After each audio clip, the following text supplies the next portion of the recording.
We're back in public session? Yes.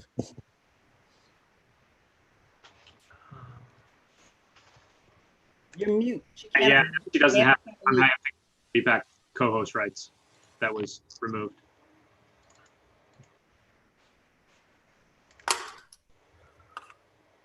Okay, I'm good now.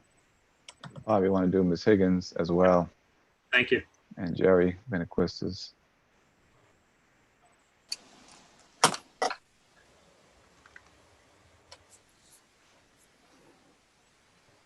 Can anyone hear me? Yes. Yes. So I do want to say something because the last few minutes that we went into, or some people went into executive session, I kind of want to address this to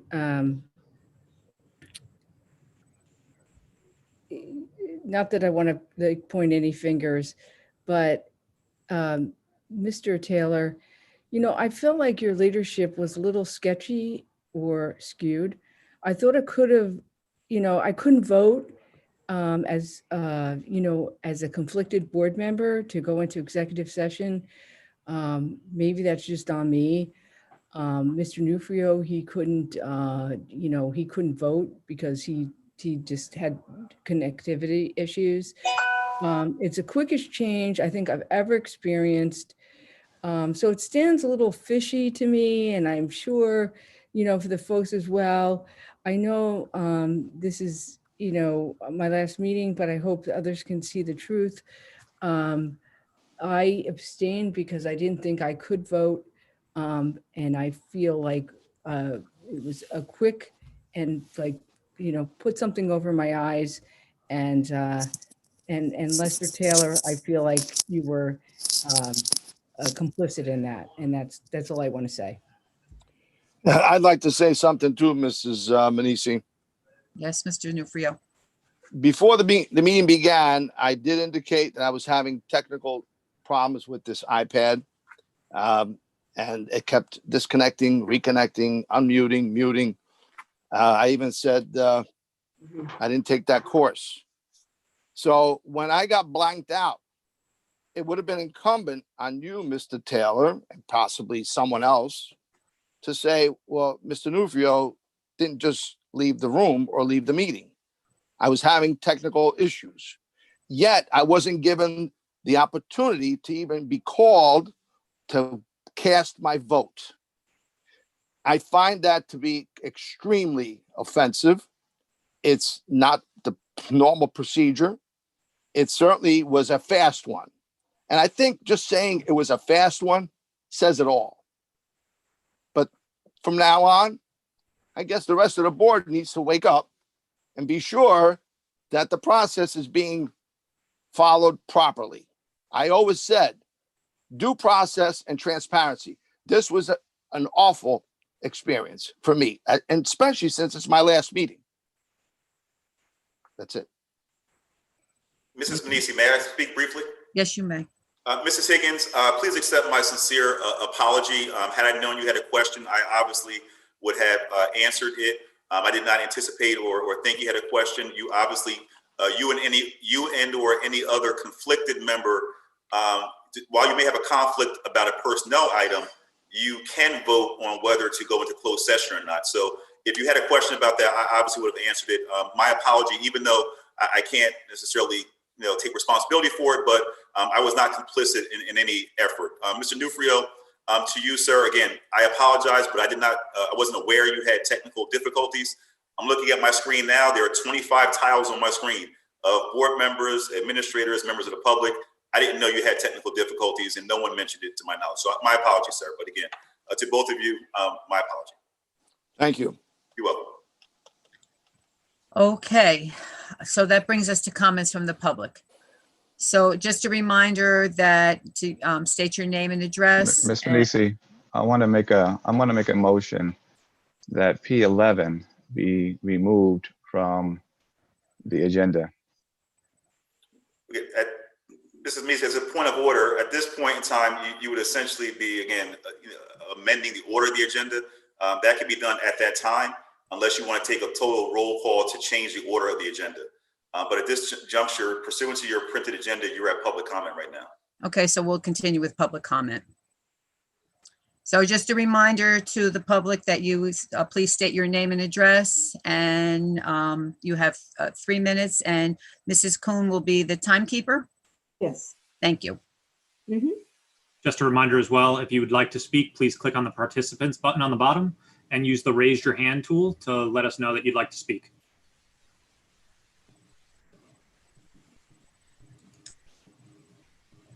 Mr. King? Hello, everybody. How are you? Can you guys hear me?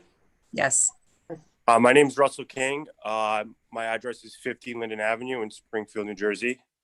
Good evening, board members, and happy holidays. Obviously, you know my name is Russell King. I'm a former teacher of the Township of Union Schools, and I had the privilege of serving this community at both middle schools. Enjoyed every second of educating this town's scholars.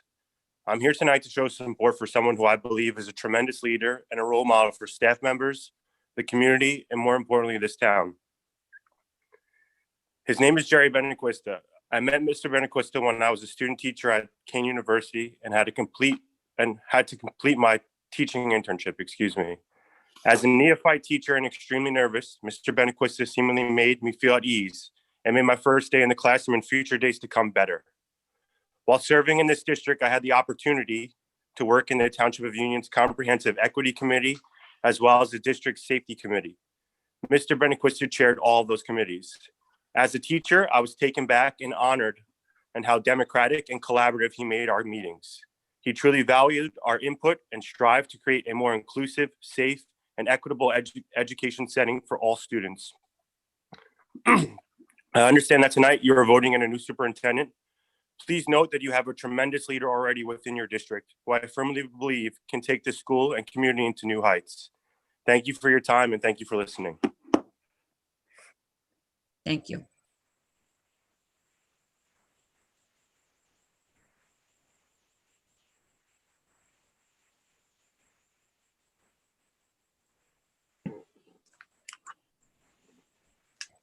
Ms. Vakari?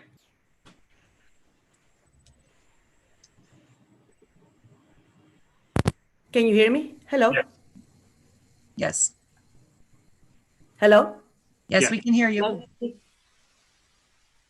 Can you hear me? Yes, we can. All right, I'm going to mute her and move to the next Can you person, hear me? and then we'll double We back. can hear you.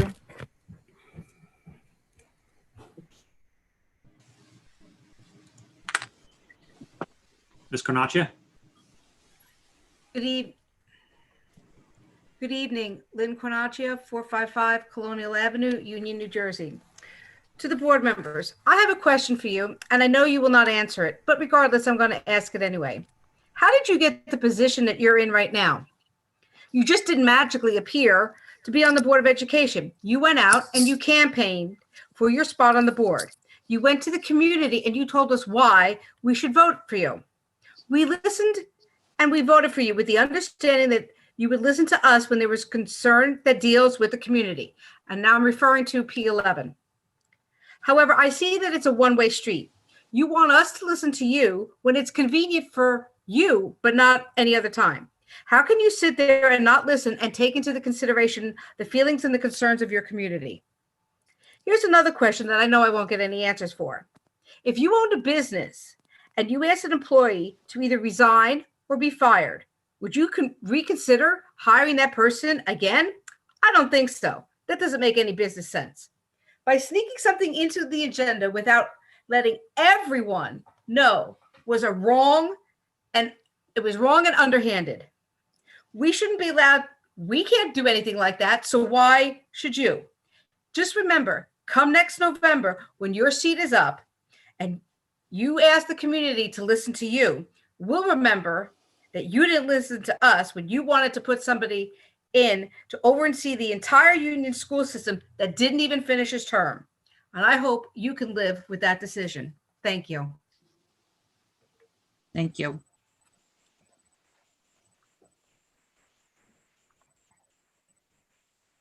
Ms. Vakari? Good evening. Hello. Okay, Carla Vicari, 1325 Woodruff Place. I would like to take this opportunity to respectfully but firmly voice my profound concern about hiring Dr. Patrick Martin as an interim superintendent. I am concerned because as a mom of 2 kids with disability, I literally choked listening and reading the testimonies about how school staff felt about him while he was a superintendent. And I had the same strong reaction imagining how these kids with disabilities felt in those moments when their teachers needed to hide and protect them from embarrassment and discomfort. We as a society know better now. I have been very involved with the town's CPAC, SPAN, and other state organizations that work hard for the schools of New Jersey be more inclusive, for kids with disability being in the general ed classroom learning, the general ed curriculum, to be part of the school community, and for the rights to be respected. I expect that the new superintendent can advocate and aim for all students to benefit from a great learning experience.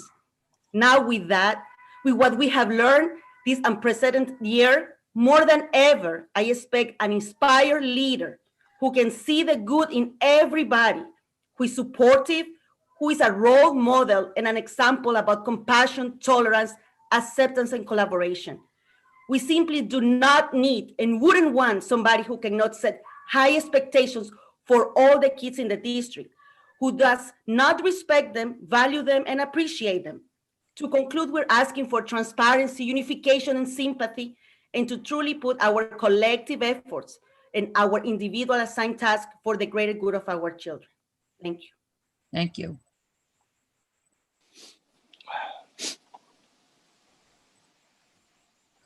Ms. Gianetta?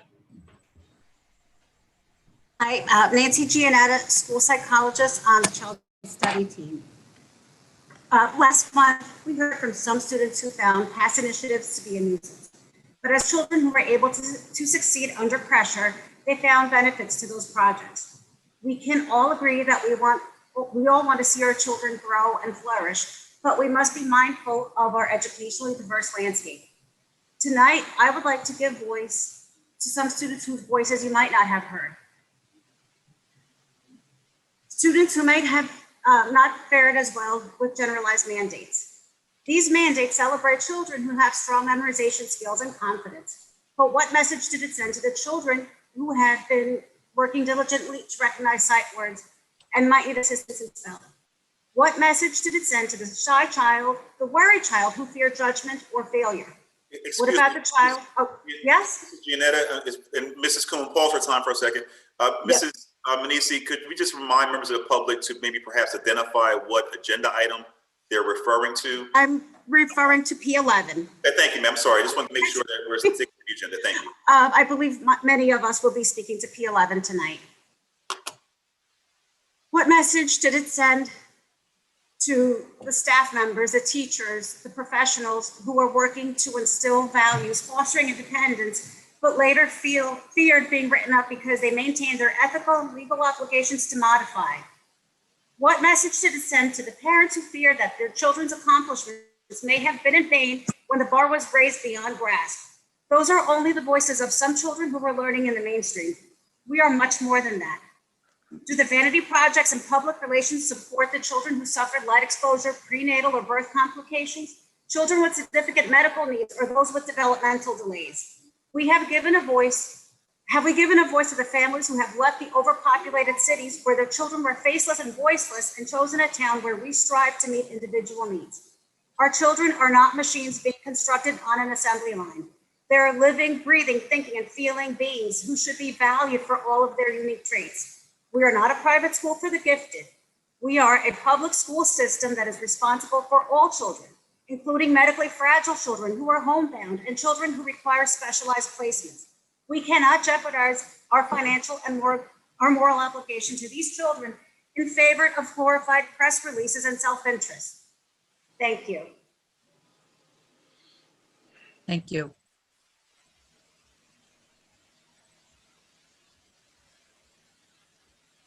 Sol Atencio?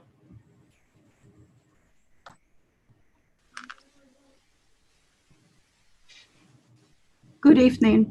My name is Sol Atencio, 340 Willow Drive. Um, I would like to voice my concerns about hiring Patrick Martin as an interim superintendent, P11, I'm referring to P11. As a parent of 2 special needs children in this district, I'm compelled to be their voice. Why will we bring back, even as an interim superintendent, someone who clearly does not believe in servicing all children to excel equally? He does not fit in our school district. If he's not open-minded, he does not fit our school district. If he doesn't have the desire of listening and working along with teachers, he doesn't fit our school district. If he lacks understanding and knowledge for special needs children, he does not fit. I really trust our general educational and special ed team when it comes to our children. This should be reconsidered and be open to other options. Thank you. Thank you. Mr. Rotino? Good evening. My name is Vince Rotino. I'd like to speak on P11 tonight. I'm a vice principal at Union High School and a member of the executive board of the UTASA. Many of you know me and have known me for some time. Those of you who know me know that I don't speak at these meetings. I've always done my talking through my work. I see myself as an educational leader with a role to serve. I serve the staff of the schools that I've been entrusted to lead, and in turn serve the students under my care. Sometimes when serving others, you must stand up for them and stand alongside them. Today, I would like to do both. I would like to express my disappointment in the fact that the voices of the staff, a staff who has dedicated their lives to the children of this community, have been ignored. I watched the passion in the staff come out at the last board meeting, as some were brought to tears about a decision in which this board is to make. That is the same passion that they bring each and every day to the buildings and now homes in this community. I am disappointed that the message being sent out today is that their voices do not matter, that they should not be a part of this process, that they are just replaceable cogs in a machine, not valuable members of this district. I'm disappointed that the board didn't consider Mr. Benaquista during this transition, who has been one of our leaders in this district for many years. He has led with pure professionalism, with a drive to improve and empower the students and staff through his unrelenting focus on putting our children first. Yes, I've known Mr. Benaquista for many years, and some may say I'm biased. That may be true. However, I will be the first to say that if I failed to do the best for the children of this district, he would be the first to throw a hammer down on me. Our greatest strength as a school district lies with the people who are empowered to educate the future leaders of this world. And to send a message to them that they don't matter is unforgivable. With a single vote tonight, you send a message to the entrusted people educating your children that they do not matter. I ask you to consider that before you make your vote tonight. Thank you. Thank you. Mr. Devanzo? Good evening, Rich Devanzo, UTA Vice President. My first question is, was any additional items added that are going to be voted on tonight, like the sick bank on tonight's agenda? So I guess I can't get an answer. Mr. Taylor, is anything being added on the sick bank tonight? Mr. Devanzo, as you are aware, the procedure is that the board provides the public the opportunity to speak up to 3 minutes, and the board and/or administration responds typically at the end of public comment, sir. Okay. All right. Just want hopefully that could get answered. Thank you. I am speaking on P11, and it's come to the realization that, unfortunately, as Mr. Rotino mentioned, that the staff of the district is going through basically being left out in the cold.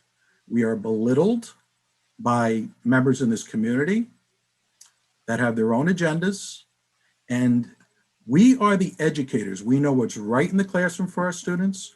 We know what's right for our buildings and within the district, and who those specific leaders are, because those administrators were once educators and have moved up into that role. They understand and know what goes beyond in public education today. And we've just made it through 4 years of an attack by the federal government and Betsy DeVos with her privatization ways and everything else. Thank goodness. But it's almost like a reflection going on in this district of being dictated to for someone that basically was shown the door. And if I own the company, I don't think I'm bringing any employee back that basically was asked to leave or be fired. So how in this day and age are we going through the same process again?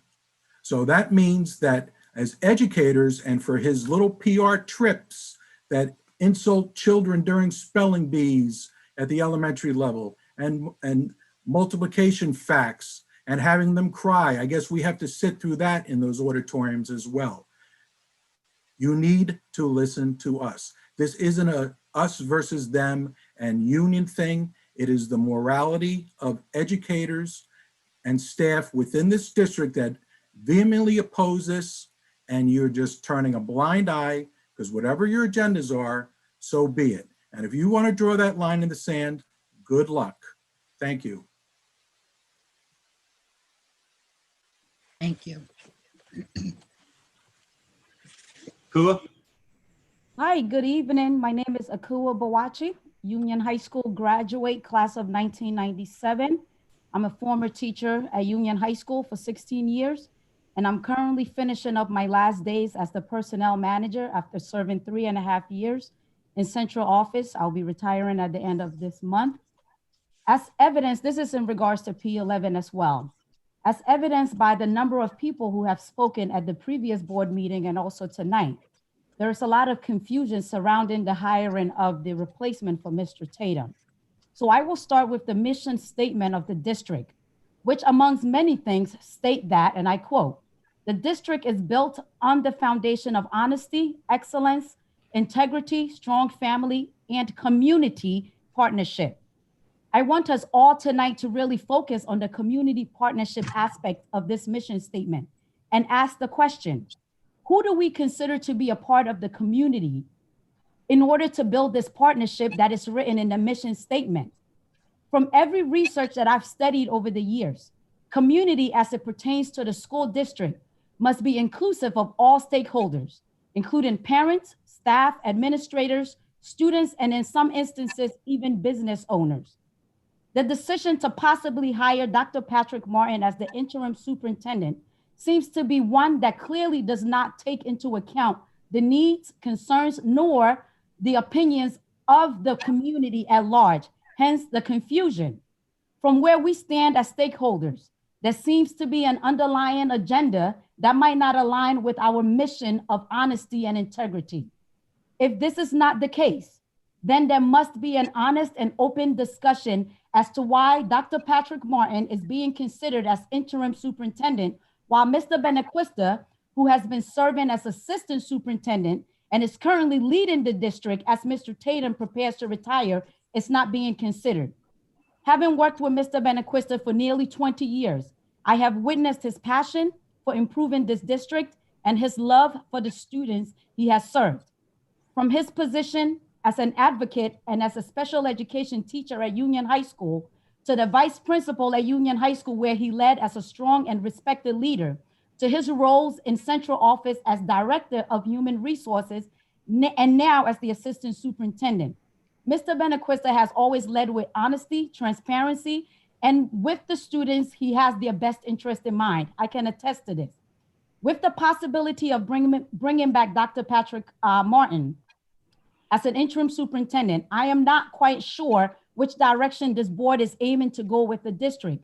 But I do know that whichever direction the district has shifted in the last 2 decades, Jerry Benequista has been there riding the wave and supporting the district with passion, fairness, openness, and integrity. Professionally, I can attest to the character of Mr. Benequista. He is a true leader. He is fair. He is responsive to staff and to the parents. He has the best interest of students at heart. So let's Excuse bring me. it back. I'm almost done. Let's bring it back to the community partnership as stated in the mission statement. Here is my question to the board. Akua, Yes, ma'am. your time has expired. I am done now. How do we consider the teachers, or how do we expect teachers and respect teachers to teach our students and not respect their opinions when it comes to choosing someone who is going to lead them? So again, the question is, Thank you for where your is the time, community ma'am. partnership? Unfortunately, your time is up. Thank you so much, ma'am. Thank you. Thank you. Time to give it to other people. Mr. Cohen? Yes, thank you. My name is Michael Cohan. I live at 722 Greenwood Road South in Union. I also rise to speak on Resolution P11.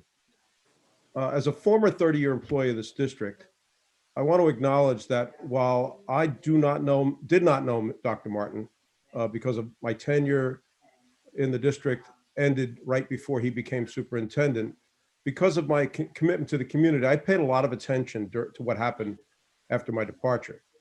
And in conversation with former colleagues, I learned that there were many things that Dr. Martin tried to implement that were deemed by some folks to be interesting and valuable ideas. But what was also reported was his insular approach to managing change. During my career, I've come to develop knowledge and skill in many areas of effective instructional practice and school operations. And everything I've learned about change confirms that in order for change to have impact, it has to be stakeholder buy-in, understanding, and commitment. My impression of what went on in the district during Dr. Martin's former tenure was that he had no grasp of how to manage and lead change. I want to say to this board that while I heard clearly from Dr. Francis right before this public comment began that it is that Resolution P11 is likely to be pulled from the agenda and not enacted tonight. However, at some point in time, the Board of Education is going to have to make a decision about choosing a leader for this district. And given the current very challenging reality, there are clearly several things that need to be at the forefront of this board regarding the leadership of the district as you work to emerge from the crisis of the COVID-19 pandemic. There are voluminous research studies that prove that collaboration between management and labor yields great outcomes for public schools.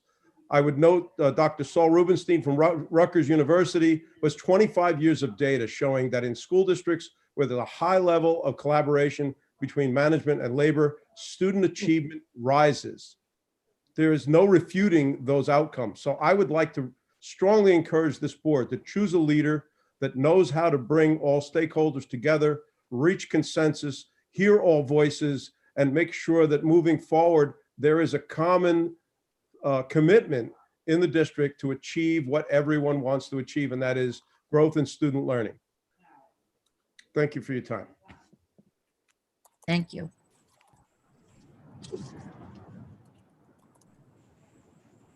Wadia? Yes, thank you. Good evening. My address is 729 Balsam Way, and I've been a member of this community since 2009. My children have all attended Union Public Schools. So I come in support actually of Dr. Martin because I remember the district prior to Dr. Martin, and I remember the district during Dr. Martin, and the programs that he put in place, my children benefited from. And so when I heard all these very disparaging things about him, it just made me so angry. And I felt like I just needed to just be a support, just have another voice, because we all can't, it can't just be one voice. It can't just be the teachers, the parents, the children who benefit from the education have a voice as well, and they need to be heard. I don't know. I've never worked with Dr. Martin, so I don't know his management style or his techniques or what have you, but I do know that the programs that he instituted in this district changed this district around. It turned this district around. This district was on the verge of being taken over by the state when Dr. Martin came in. And he was able to avoid that. And he prevented that from happening. I will also not forget that Dr. Martin would attend the PTA meetings. Okay, I mean, that really impressed me. I have never seen any other superintendent in this district attend PTA meetings. It would be 8 o'clock at night at Livingston School, and Dr. Martin would be in the audience at a PTA meeting. He supported parents, he supported teachers, and I just need the community to hear another voice. It can't be only one voice heard, and that is the teachers. What about the parents? The parents need to be heard and know that there's another side. Thank you. Thank you. Ms. Lipstein? You're still muted. Whenever I have to think about what I'm going to say at one of these meetings, I only go back to what Erwin Jaeger, who was a science supervisor, always used to say when I spoke to him. And he said, just tell the truth. So I will. There's a lot of rumors that the board did not follow proper procedure in deciding that they wanted to hire an interim superintendent for a limited amount of time. I want to remind you, it's only 6 months as an interim, and that it was well within their rights to do that, to interview candidates, and nothing was done wrong. That's not a problem for me. Someone in the district violated confidentiality, either committed an ethics violation or broke the law, gave information to a select few who then didn't think it was a problem to breach confidentiality and make this information they received public, only to select few. We look to those people to be leaders in our district. That's a big problem for me. The letters that were presented at the time that they came to the board meeting, which I opened because then they became public information, had lots of inaccurate information in them, which is a big, big problem for me. Then the district had lots of rumors and misinformation. And yet, nobody at that point talked about what they actually wanted to see in a superintendent. In my opinion, the answer cannot be, and it's not as simple as not Martin. We're talking 6 months. And yes, Jerry, we need to do a search for a superintendent, and that's what this is about. And while we do that, we need an experienced interim person to run the district for 6 months. And someone questioned this process in their letter that they sent to the board. And it only takes a few minutes of research to show that lots of districts hire retired superintendents while they do a search for a permanent superintendent. It's an approved process. Maybe it's never been done here, but it's done in the best districts. And this hiring was not for, in that letter, it said it was we didn't go out to the community. This was an interim position. If you're going to put the information in writing, let's get it right. And we owe it to every single one of us in the community, and especially the children, to go through a search process and see what else is out there. Maybe the answer will be found right here in the front office. No one's ruling that out. But we need to sit down as a community, not just the teachers, but the parents and children and stakeholders, and do a search. And it's not that this was never done in this district. It's done, but it takes time. And truthfully, look at the data. Our district can and must do better. We have schools that are ranked below average, 4 of them, in fact, 2 average. And I know Rich Devanza hates these rankings, but that's the reality. We've got data, we've got rankings. I don't think our kids are average and below. I think we can and we have to do better. And I think we need to go out and talk to the community about what it is that all of us want, because how can we find it unless we know first what we are looking for?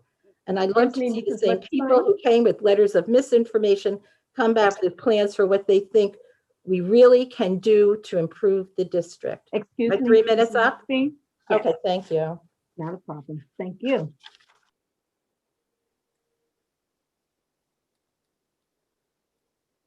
Ms. Shannon? Good evening, everyone. Ann Margaret Shannon, 2591 Spruce Street, Union, and the UTA president. It's just amazing to me that we're even still entertaining this Martin resolution at all, because before he came to Union, this gentleman worked at a district with about, I believe, 1,000 students. He came to us, a district with a population in excess of 7,000 students, and then after us, found a safe haven in a district with only 300 students. Everybody knows, unfortunately, education is a business, and this gentleman does not have the expertise for a business of our size and our diversity. Like many of you, I'm tired of the games, the secrecy, the fighting, the bickering, the bitterness. It's got to stop. For the sake of the children, it is time to move on, and it's time to try something new. We have the opportunity for change. We should grab it with both hands. We should not look backwards into the past. The superintendent position is too important for a redo. Dr. Martin should not get a redo, not here in Union. We need to move forward. Let's not work behind closed doors. Let's create a search committee that includes all stakeholders and find someone with fresh ideas that will give the Union School District the jumpstart that it needs. Thank you. You. Ms. Buku? Hi, Sienna Buku, 1021 Bertram Terrace. So talking about P11, I just want to say that in the spirit of education, we should learn from things. So if there are parents out there and a student like myself who benefited from things from Dr. Martin, we can take them and not take him, right? If there are programs that we thought benefited the district, we can still implement those, right? We're on the process of looking for a new superintendent. But if one child is harmed in the process and the staff is not happy, no one is going to be able to learn. So while I had a positive experience as a student under Dr. Martin, that doesn't mean that everyone did, and we shouldn't be negating the voices of the community and our staff because they are the backbone of everything. I think that there is true merit in a lot of things that he did, and it doesn't mean that we leave them at the door. If we don't hire him as an interim superintendent, we should revisit them. If this is something that we really cared about all the way back then we should have continued the programs after he left, if they were truly beneficial for our students.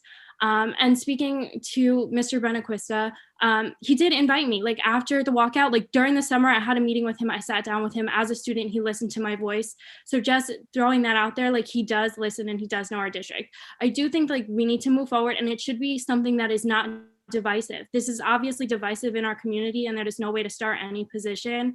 So hopefully, like, you know, use some flex pedagogy, learn how to learn from everything that is changing at all times, and like just flow with it. Division in our community is never good, and there can be benefits to have specific people and still like listening to the fact that our teachers are not happy. The teachers are the reason that I am the type of student that I am. And if there's anything that is creating a hostile environment, we shouldn't be doing that. And also, like, when we talk about transparency, like we've known that we needed someone to fill Mr. Tatum's spot for a really long time. And one of the biggest problems in our district is how we are not proactive about anything. And if we truly choose to move forward about anything, like we need to be proactive. We need to respond to every member of the community. And if it's hurting anyone, we should not be moving forward with it. Yeah. And also, like, that doesn't mean that all of the positives that some people have talked about, like that I've talked about, don't come about and come to fruition in whatever search we're doing. But like, we can't do this. We can't continue to create division in our community. And guess what? You go that way. So It's wide. The world is so big. There are so many candidates like out there that I'm sure that we can find something that isn't divisive in our community. So hopefully you'll take that into consideration.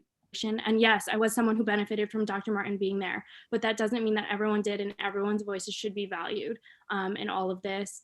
And I do think there are some things that he did that were great, and we should talk about them and bring them back when and where necessary with community feedback. So like, please, with the divisive stuff, like, is not great. It is not great. And we have so much opportunity to do so many things that it doesn't need to be this way. Yeah. Thank you.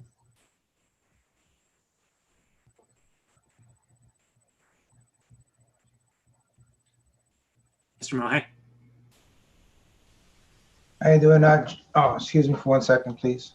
Just want to be able to Hey, Jeff Monkhead, 388 Huguenot Avenue, talking about P11. You know, I've been through several, and I've been a board member, so I've been on both sides of it. I've been through several district controversies that are, you know, a lot of times fueled by lack of shared information, misinformation, and the like that creates chaos.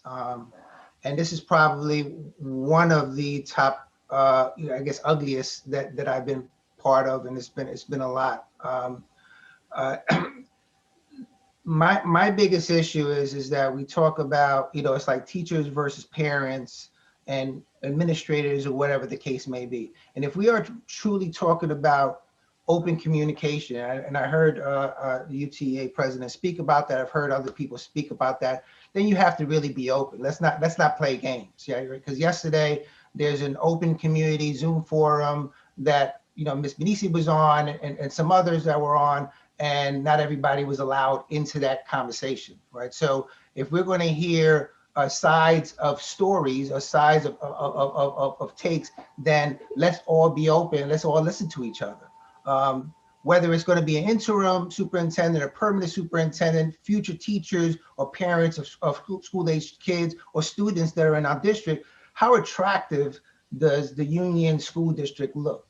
How do we look as a community? There's a bunch of rumors that were out there. I'm just going to rattle off a couple of them. So people know me as a parent advocate. I'm part of a movement called Parents for Change. People said, well, Parents for Change is the one that selected Dr. Martin behind closed doors and made the board members do it. That's ridiculous. And it's offensive to the independent board members that are on there. Two, as it pertains to Dr. Martin and going after him and, you know, and like, some people have their truth. They had bad experiences with them, and you have to respect that. People had good experiences with them, like I did. And you know, and the reality is that we never had an opportunity, a platform to be able to share both the good and the bad, and not villainize someone that's been out there. And it's not 100% fair, especially parents. And me, you know, parent of special needs child that actually had a really great experience and everything that was going on in Livingston, he stepped up for our kids when a lot of people sat silent. There's a thing about, you know, the interim superintendent and how the cost is so onerous. The reality is that it's in par with what Mr. Tatum was making. This is whoever's there. It's in par with Mr. Tatum is making, and I haven't heard anything about Ms. Moses, so it's actually a cost savings based on what we're paying today. There's ridiculousness about this is a bridge to make Dr. Morgan the superintendent. Whoever feeds into that, and Dr. Morgan actually said it in a Zoom meeting, whoever feeds into that and is part of those conversations, that is an issue. That's embarrassing. Excuse me, Mr. Mohet. Your time has expired. Can I just say the last thing, please? Please finish your thought. Yeah. It is unfair to call anti anything when people like me are trying to be pro children. So I just hope that people make the best decision for our kids. And if we're going to all come together, let's be about it, and let's all come together and discuss this. Thank you. Thank you.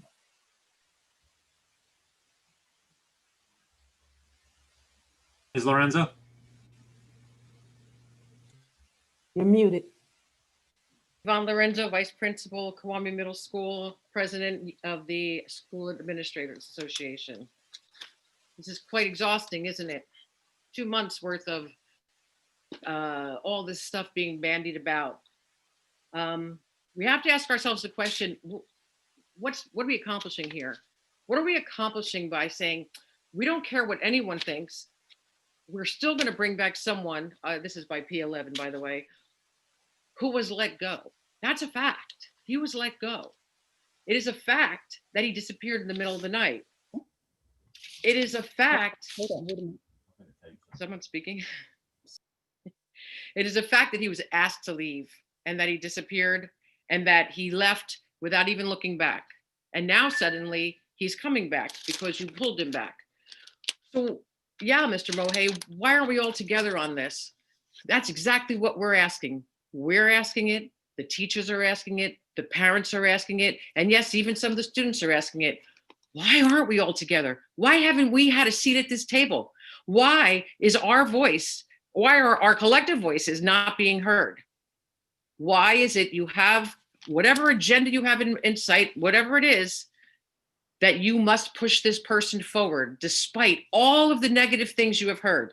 Yeah, he did some positive things, doesn't everybody? But no, most of it wasn't so positive, and it makes zero sense. I've never heard a CEO, sorry, never heard a CEO.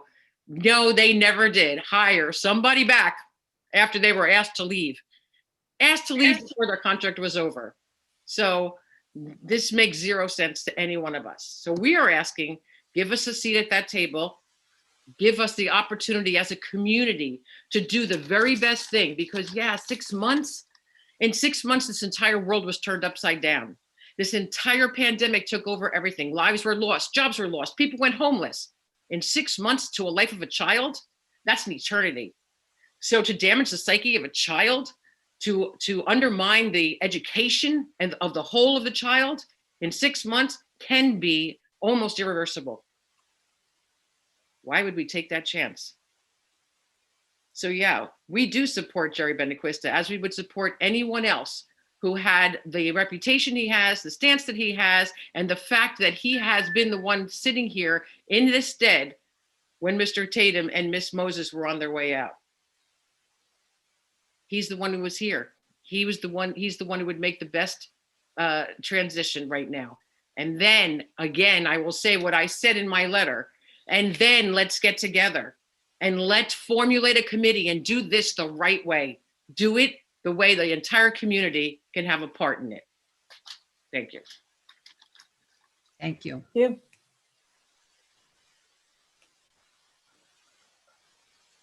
Ms. Patel? Hi, good evening, everyone. My name is Ms. Patel. I am a special education teacher at Union High School, talking about P11. I just want to mention, build upon what Ms. Lorenzo just spoke on, the 6 months aspect. It is not just 6 months to throw away, just to hire someone, to have someone for 6 months. 6 months is more than half of these kids' school years, and it's about which 6 months as well. In these upcoming months, we are going to try to transition back into school with a hybrid model. We're going to try to transition away from the virtual model and get students, try to get teachers back into school. We need someone who's been on the plan this entire time, who's been a part of the committees, who's been working with the virtual, with the hybrid plan, with the districts, knows the teachers, knows the struggles. The 6 months are crucial, extremely critical in terms of planning and being proactive, like a student of ours mentioned earlier. It's not just to throw away 6 months to have anybody in for this time. This is why I greatly urge you to consider again for who you are thinking about for this interim superintendent position. And like Ms. Lorenzo said, when the time comes to create hire a new superintendent, use the voices of the community, use the voices of the teachers, use the voices of the union, use the voices of the board. And as a collaborative unit, we can find someone who's going to lead our district in the right direction, in the future direction. So I just wanted to come out and just say, don't throw around 6 months like it's not a big, important, critical time. It really, really is. We need to move forward in these 6 months. Thank you. Thank you.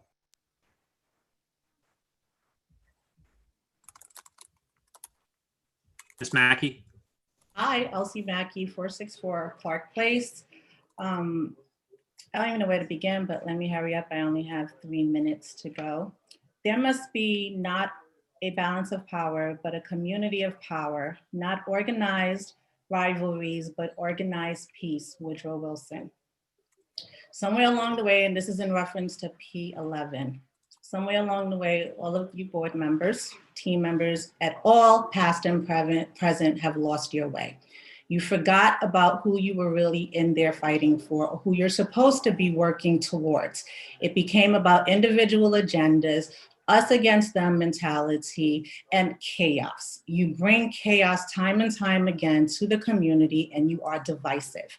You have once again created a culture of division within our community with the most important thing that we all have, our children. You have the audacity to sneak on a agenda item that was not discussed at last week's work session. It popped up on Friday. That doesn't speak to transparency. That doesn't speak to anything that each of you has swore to us to get voted and elected in. I will say this once again. I'm a parent. I have neurotypical kid, whatever that means. I have a child with the IEP. I have another child with medical concerns. We as a community are over it. You bring chaos time and time again. Dr. Martin is not the only educator in this world that you could have picked. You chose to pick somebody that the educational leadership is totally against. You negated listening to your constituents. Who do you think you are? We all have experiences. I don't know Dr. Martin, but what I do know is more than one person has shared stories, emotional stories, in fact, in the treatment and the indifference towards children with disabilities. And when you consider a person that people are telling you is indifferent because a couple of people, had great experiences or whatever the case, I don't care. My child is nonverbal, cannot tell me if he is being treated well. I have to trust that the educational community can do that. And based on what I'm hearing, they don't even feel comfortable enough to feel that they can do it. Whether you think he's wonderful, you guys have lost your way. You forgot who you are fighting for. If I hear about PSATs, APE, CAD, and etc., I'm going to scream. And I have a child who has all of that. But what about the other children in the district? What about the other issues? I will say this again on record for every board member, past and present, and those coming on board. You don't have an ambitious bone in your bodies for kids with disabilities. And here is why. Time and time again, and anybody who wants to question me, look at BOE meetings. The level of passion that comes in for everything else doesn't exist for special education. And here's how I know. If it did exist for children with disabilities in special education, Dr. Martin would not be a consideration. You would have found somebody else. He is not the end all and be all. You lost your way. God, last statement. You lost your way. But thank you. You got the community back on board, and we're vested and we're coming out and we're going to advocate. Get back to who you are supposed to be supporting, us, not your individual needs. Thank you. Thank you. Ms. Sharp? Good evening, Kathy Sharp, 1361 Liberty Avenue. I'm speaking to P11. You have sat here tonight and listened to a lot of people speak. There was a lot I wanted to say, but people before me said it much better than I could. All I'm asking you at this point is to remember why you are sitting where you are sitting. When you asked us to vote for you, to bring you on this board, you promised that you would think of the children first. You would put your own personalities, your own friendships, your own political affiliations aside and do what was best for this district. I guess we believed you because you have been sitting there. But right now, it doesn't seem that you're fulfilling that promise. All I ask you is take your time. Think about everything you heard from the people tonight. You heard from parents, you heard from staff, you heard from people who don't have children in the district. Please listen to what has been said. Take your time, form a committee. You have someone sitting there now who can carry this district very well. He's been doing a great job. Give him a little extra help. And if you feel he needs more support, do that. But take your time and really consider why you're sitting there. You're sitting there to do what is best for our children. Thank you for listening. Thank you.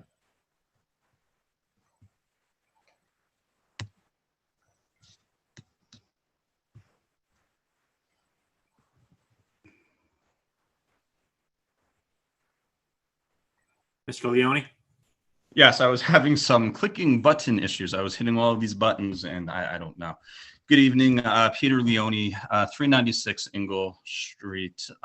You know, I don't even know where to begin because I mean, we've heard so much, but you know, the one thing that comes back to me, you know, as a parent, as a teacher, as a leader, as one of the leaders on the UTEA, as a former student in this district, is just that, the students. You know, and we've heard a lot about the elementary school kids being affected with the spelling bees and the math bees. We've heard all of that. But, you know, I'm a middle school teacher. I've been at Kwame my whole career. I hope to finish my career. It's a great place to work there. But I think about the middle school students. And when Dr. Martin was our superintendent, he didn't pull the spelling bee or the math bee, but for us, it was proficiencies. And every marking period, we had to create a proficiency exam that the students had to take. And then he would have us share those results with the parents when they would come in after hours for parent conferences. 4 tests that the students had to take in the time, and what I call the age of testing. Every time we turn around, our kids are being tested for something. Standardized tests in the classroom, tests to get into college. And now he implemented, you know, 4 more tests a year, in addition to what he'd like to call a dipstick, which basically were weekly quizzes to see, you know, what the kids learn. Today, we would call that formal and informal assessment. The students at the middle school were stressed out, and I saw it. They were stressed out. They were micromanaged. You know, you have to write your essay this way. All right, kids, you know, we have to get this done. You know, it took a lot away from my instruction time. You know, and, you know, we talk about the kids, and rightfully so. We heard Mr. Rutino before. All of us go to our jobs every day with the passion for the kids, right? Nobody needs to debate that. We all know that. But, you know, when the teachers are stressed out, that infects instruction. And when instruction is interfered with because teachers are stressed out, that rolls down to the kids. And that's just another example of how the kids were not getting the best possible education that they could have under the reign of Dr. Patrick Martin. You know, we've all heard, you know, he was asked to leave. He didn't fulfill his contract. You know, I'm a history teacher. So what's to say that for the next 6 months, if this goes through, what's to even say he's going to fulfill the 6 months of the contract that he would sign? Right? He didn't do it before. I said it last time that I spoke to this board. Dr. Martin was not good for our schools then, and he's not going to be good for our schools now. You know, and as I also think, you know, if the Board of Ed were to pull this and vote on this or vote no and pull this, what a way to show the community that you are actually listening to the 200 plus people in this meeting.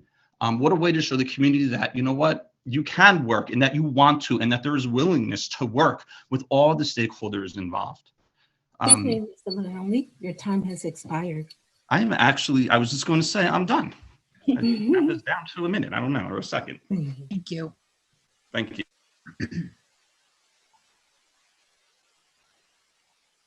Ms. Bullock? Hi, Dee Bullock, 425 Ramsey Circle. I am a special ed teacher in the district, and at the time of Dr. Martin's tenure, I was also a parent of a student in the district. You've heard a lot from a lot of different people, parents, teachers, and I had several experiences, good experiences with Dr. Martin, but I have one experience that I would like to share with you. And I think it speaks volumes to him as an administrator. And if any other employee in the district did this, I don't think it would be someone you would consider bringing back to the district. My students saw that he was in the building. He was looking at our bulletin board in the hallway. We came out to the hall.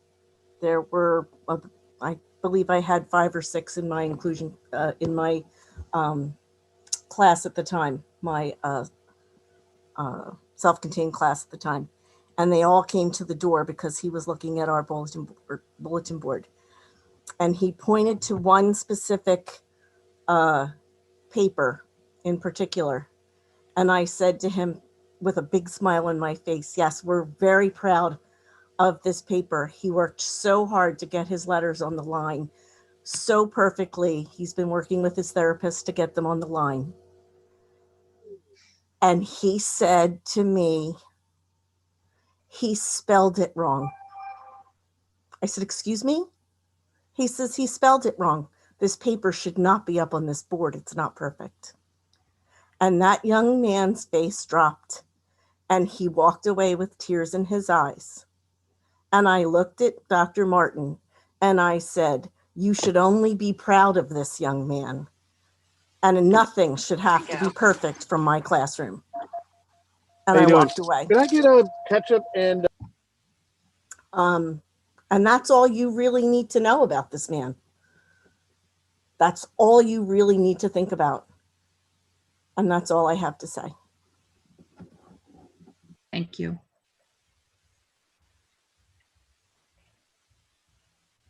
Mr. Casey? Hello, Paul Casey, 135 Walton Avenue.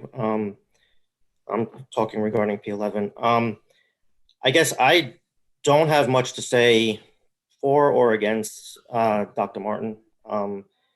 Didn't have very much interaction with him, although that is when I first started to get involved. And I didn't like the way at that time that the board treated leadership of the district. So I that was one of the reasons that I actually got involved. And so now as I sit here and listen to all of this, I want to go back to process. From what I've learned and studied and understood how the board works, that usually the board president is the one that puts items on the agenda.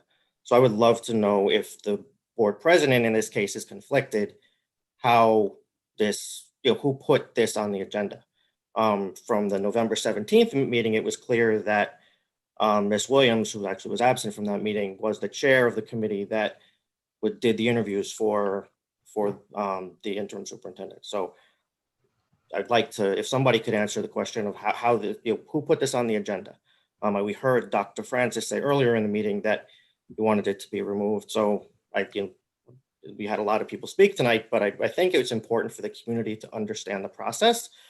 Even at the November 17th meeting, Ms. Ruiz started to speak about the process and everything that the board did to come to a decision, and it was cut off by Mr. Taylor. So, I think that it would really be helpful to dispel inaccuracies and falsehoods and things like that if someone, board president, board vice president, could talk to the community and let them know what the process was and be very transparent about that. I think that would have gone a long way to dispelling some of these so-called agendas that people may be talking about. Because as Mr. Monet said, that that's not the case. So my big feedback to everyone is that be more transparent in the process, because the community is left to make assumptions, and many of those assumptions that have been made have been false and inaccurate. So from a process standpoint, I would recommend in the future for being much more transparent in what it is that the board is doing to make an important decision like replacing the replacing the superintendent. Thank you. Thank you. That was the last raised hand. Oh, never mind. One more. Okay. Mr. Lee? Hi, good evening. Stephen Lane, Whitewood Road. I come here to speak on P11.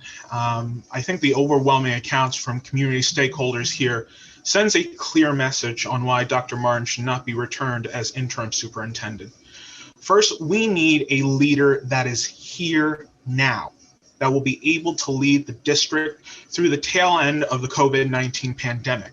So what we need here is strong, strategic, and operational leadership able to transition our schools safely from remote to hybrid to live. And to be quite frank, that can't be done through chessboard, spelling bees, and puppet shows. PR tactics will not make up or compensate any leadership deficit confronting the reality that faces the school district, the reality of teachers having to replan and recreate the way that they teach, the reality of the struggles that special needs and gen ed children face, the reality of parents either working as essential workers or working at home trying their best to hold their child accountable for remote learning. With all due respect, Dr. Martin is not and cannot be the person that meets this once-a-century moment. Second, it is clear from what we've heard that the return of Dr. Martin is the return of a type of leadership, a leadership that governs with a zero-sum, autocratic, uncollaborative, it's my way or the highway, you're under my thumb type of leadership. And it's toxic. The type of process at the end of the day resulted in the type of individual being considered tonight. So when it comes to the superintendent of schools, you cannot look back to move the school district forward when all you will get is more than a pale imitation of what was then. Tonight, we need to do the right thing. Jerry Benaquista should be the interim superintendent. Thank you. Thank you. Mrs. Manisi, may I just address a procedural matter on behalf of the board in response to a number of questions? Yes. Thank you. So, through the board chair, in this instance, the item in question was placed on the agenda by the board vice president, Mrs. Williams, pursuant to board bylaws, specifically 9323, 9324. The president has the ability to put items on the agenda. This personnel related matter does not require a recommendation of the quote unquote or of the superintendent, because obviously it's a appointment of a superintendent, acting, interim, etc. Due to, not that Mrs. Manisi, even though she's conflicted from this particular personnel matter, she does have the ministerial authority to simply put a matter on the agenda, but notwithstanding saying Mrs. Williams is the vice president, and the bylaws are clear that the vice president can act in the absence or inability of the president. That being said, the item in question has been approved as to form by the executive county superintendent. The executive county superintendent's approval of the interim superintendent or acting superintendent contract is only a matter of form and legality, but does not signify the executive county superintendent's approval or mandate that this board appoint that person, just that the contract checks all the boxes from a legal and procedural standpoint. That is the only role the executive county superintendent plays in the quote unquote approval process.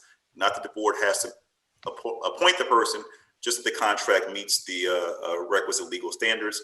And similarly, just because a matter is placed on the agenda by the president, by the vice president, etc., does not signify either of those individuals' support of the item. It just simply tees up the procedural opportunity for the Board of Education to take action on that matter, whether it be voted up or voted down. Thank you, Mr. Manisi. Thank you, Mr. Taylor. Excuse me. Can I just ask, what did you just say? I said that the executive county superintendent's approval of the contract is just procedural. Not that he approves or recommends or mandates the appointment of the person, just that the contract is legal in its form. That's his job in that regard. And then alternatively, I said, just because the president or vice president puts a matter on the agenda does not mean that person supports that item. It just gives the board the opportunity to vote on that item. And each board member can vote their conscience. They can vote yes, they can vote no, they can abstain. But an item being on the agenda just allows the board to take action. That's all. Thank you. Thank you for that. You're welcome. Thank you, Mr. Taylor. You're welcome, ma'am. Okay, so seeing that public comments, Ms. Manisi, I'm sorry, there were still a couple of. okay, all righty. Ms. Sims? Yes, this is Wanda Sims from 326 Ohio Street. And I'm calling as a former parent, but also as a classroom educator, former school librarian, and a former building rep for the North Teachers Union. So I'm very familiar with these union processes and issues with administration and the faculty. All I've heard from our current and past staff members, are there any parents speaking out against Dr. Martin? Because I think what we need to take a look at is results and not personal feelings, because at the end of the day, it is what impacts our children the most, which is most important, and which ultimately, as a ripple effect, affects our communities. Because when you have better educated and better prepared students, we have better communities. We're speaking about an interim position, not a forever position. The staff can't choose their boss. I know that all too well, having been in public education. And I keep hearing how, how are teachers expected to teach? If educating children is in your heart, that's what you're going to do. Teachers are here to teach, and if not, maybe they should start looking for another job. I think it's just that simple. Thank you. Thank you.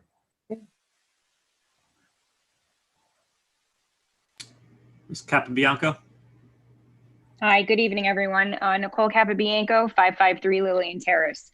I'm just here tonight. I'm a former staff member of Union Public Schools. I've been out of the district for about 5 years, so I did have the opportunity to know Dr. Martin, and I have 4 children in the district. I'm here tonight to kind of back up Mr. Benequista. Mr. Benequista has been pretty much doing everything on his own since Mr. Tatum and Mrs. Moses put their resignation in. He's been doing everything on his own, communicating with parents, communicating with the principals, trying to figure out a way to get all of our students and our teachers and staff back into these buildings effectively, efficiently, and safely. And the simple fact that the committee, those who are elected on the Board of Education, would even consider bringing back Dr. Martin as an interim superintendent and look over Mr. Benequista, who I personally have had the opportunity to deal with recently, baffles me. You're looking over somebody who's been a superintendent for many, many years, who the staff know personally, who are comfortable with working with, who parents like myself and many of my friends know and have worked with him. And you're just going to overlook the fact that your teachers have worked with Dr. Martin. Some parents, maybe they didn't speak up tonight. Maybe they will down the road. I don't know. It's probably too late. But the simple fact that you are looking over somebody who is running this district currently on his own with nobody else behind him is sad. What this district is doing and how this leadership is turning with these members on the Board of Education, it's heartbreaking to see that personal agendas are now being put out there. I back Stephen Lee on his comment that Mr. Benequista should be the one to be taking over the district. That's all I have to say. Thank you.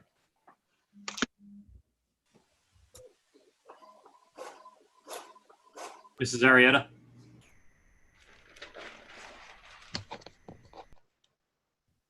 You're muted.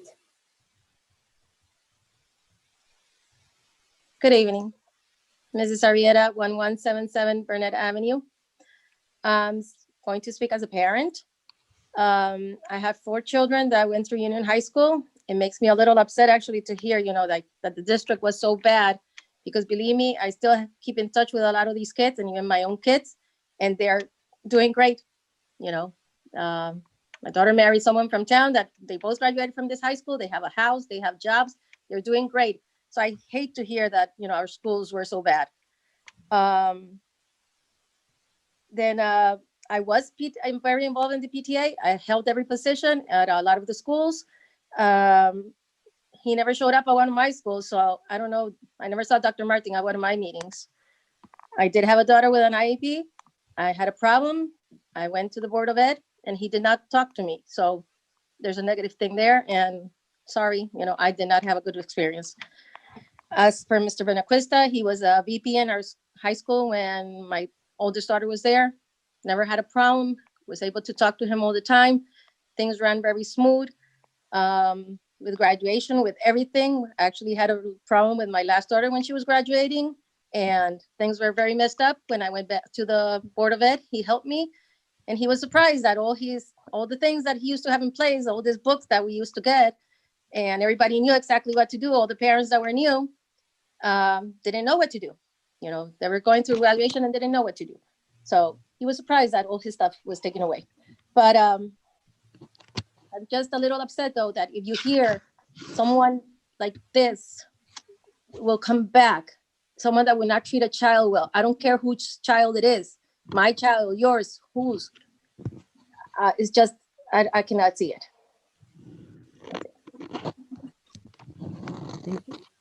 That's all I have to say. Thank you.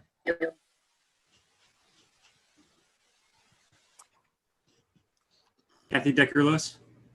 Hi, Catherine Decker-Lewis, Kiwami Middle School teacher. I guess I'm speaking on P11. I would like to put the focus on what Sienna Buku said, because I felt that her thoughts were amazing and wonderful, and not to diminish anyone that had a great experience. That's wonderful. But if one person was hurt, I definitely agree with what she said. I also find some of the comments here so offensive, because we've heard from a lot of people that spoke. A lot of parents spoke. In fact, if you look at all the people that spoke, they outnumber the teachers that spoke. So to say that it's the teachers against one person is just really offensive, because that is not true. Like, I guess we only hear what we want to hear. And so I'm just really offended by some of the comments that I hear in the community. Like, we all need to respect everyone's feelings, positive, negative, and what they've experienced was real to them, good, bad, or indifferent.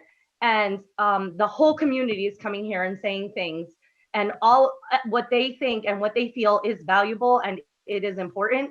And so yes, I agree with Ms. Buku, and I think that that's what we need to focus on, like respecting everybody's opinion and like really listening to everyone, not just who we want to hear, not just who we think said something that we didn't like, but all of it, because I heard a lot of parents speak tonight. So to put it all on the teachers, and I heard administrators speak tonight too, is just, it's beyond offensive. Thank you very much. Thank you.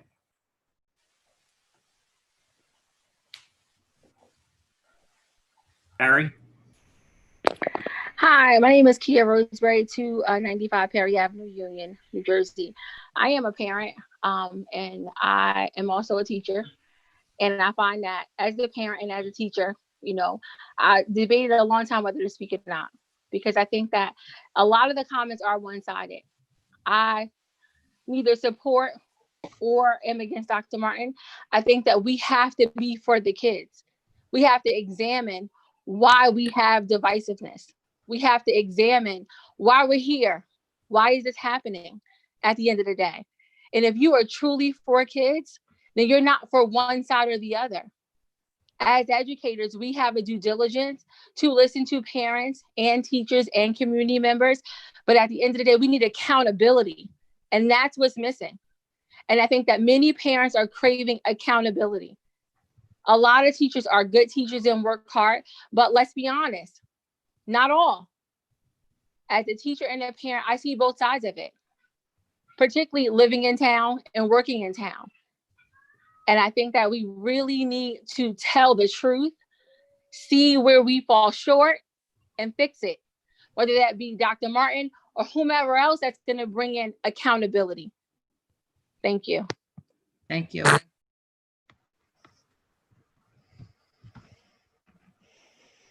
LA.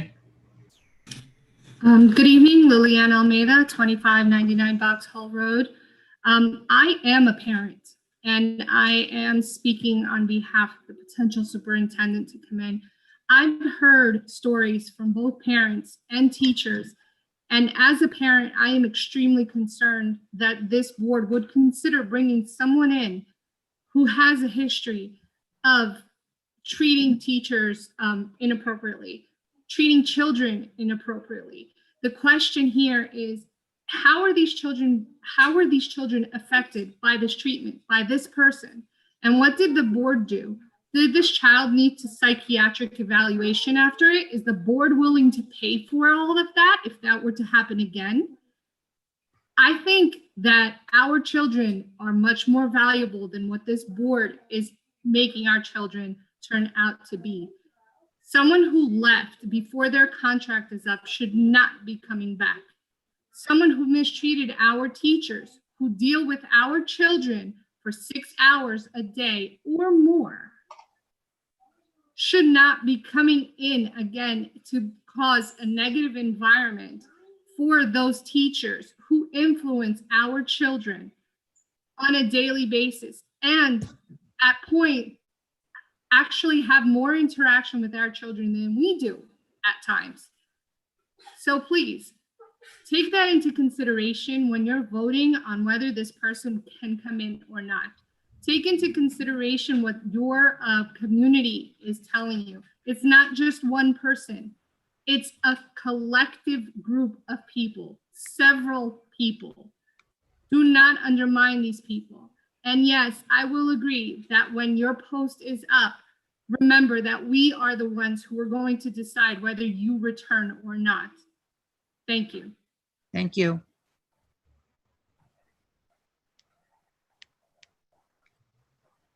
That was the last raised hand. Okay, thank you. Okay, after comments, we have approval of minutes. We have quite a lengthy list, so can someone make a motion to accept our minutes?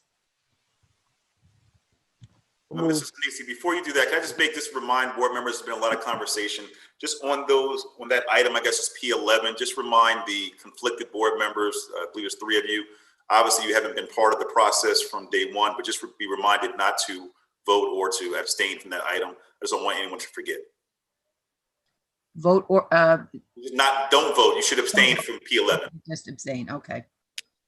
And Mr. Taylor, any other personnel item that they may be conflicted in to abstain from the individual? Correct. Thank you. Okay, so do we have a motion to accept the minutes, the approval of our minutes? So moved. Motion by Mr. McDowell, second? Second.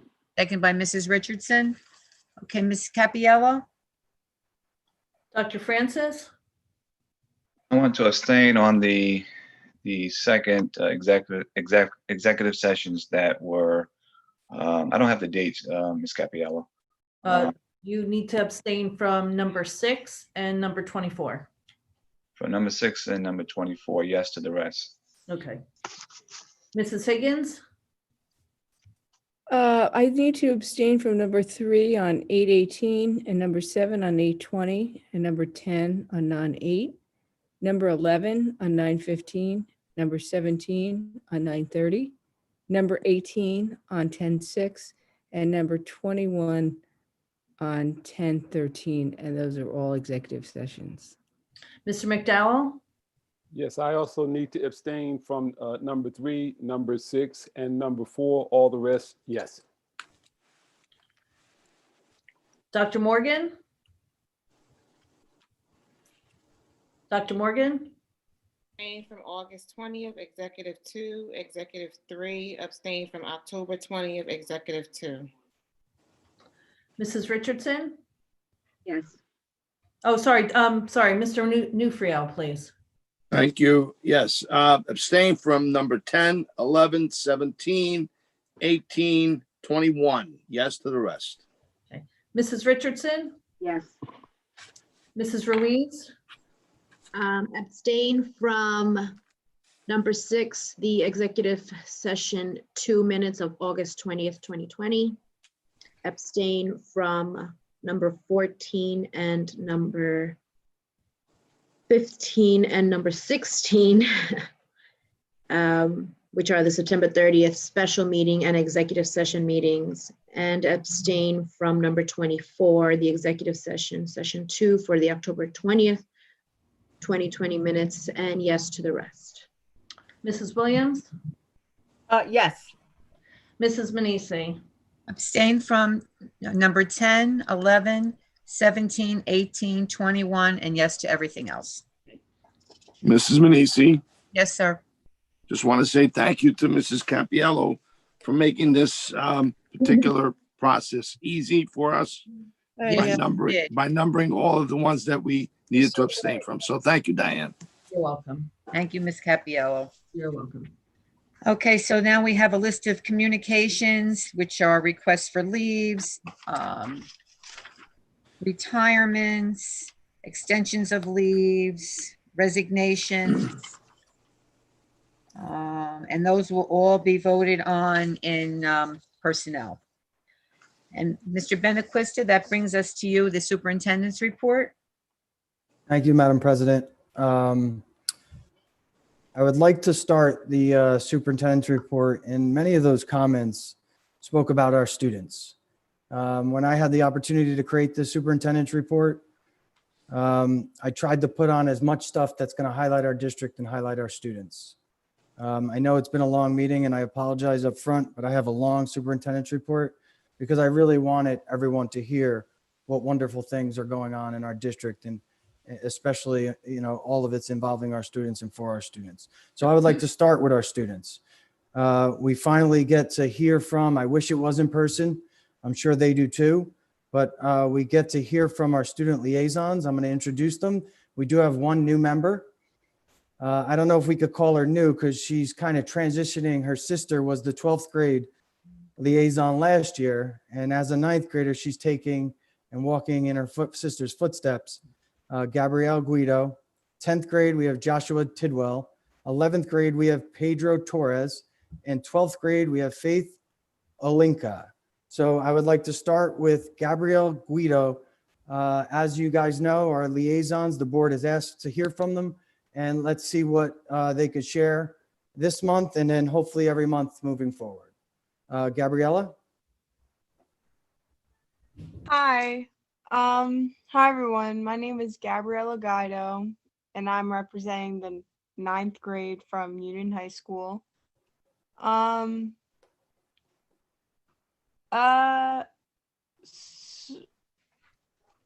So far, I honestly love online school, but a lot of kids in my grade have trouble learning online, and well, most of them do.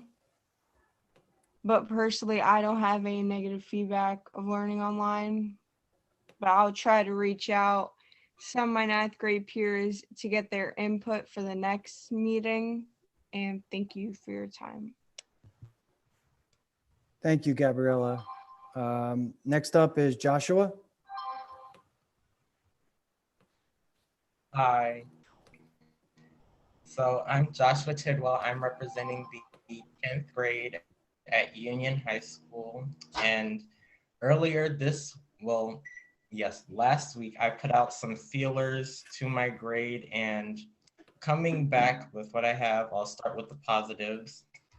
Due to the amended school schedule, you've cut our time on computers in half, so kudos to you on that. But other than that, it seems that some of the sophomores are struggling with what they consider to be burnout.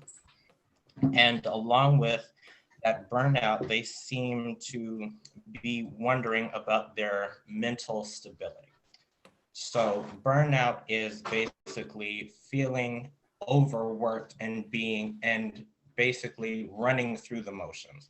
So they're falling into a habit of go to sleep, wake up, go to homeroom, go through all your classes, do homework, and do your assignments, but they're not cognizant of the information that they are learning. So other than that, I had one complaint of handing out an old math textbook whereas it had the same key information as the current math textbook, but problem numbers were different. So there was a discrepancy between what their teacher was teaching and what they were supposed to do in their workbook. I've heard that some students feel that their teachers are not being, how do you say this? They're not really accepting the fact that school is now on Zoom and that things are going to be different. Whereas when we had our 80-minute schedule, it was teachers trying to fit the year's curriculum and the year's standards into those 80 minutes as if the year was normal. And then with the changing of an 80-minute period to a 60-minute period, some students said that it felt like teachers were still trying to put that 80 minutes into now a 20-minute shorter period. And one other thing, I had students saying that some of their teachers were not using Google Classroom what they felt to be aptly. An example of this is teachers not posting things in Google Classroom as assignments and rather posting them as announcements. And the difference between an assignment and an announcement is that with an assignment, the student will get constant updates via Google Classroom as to when the assignment is due and what is required for that assignment.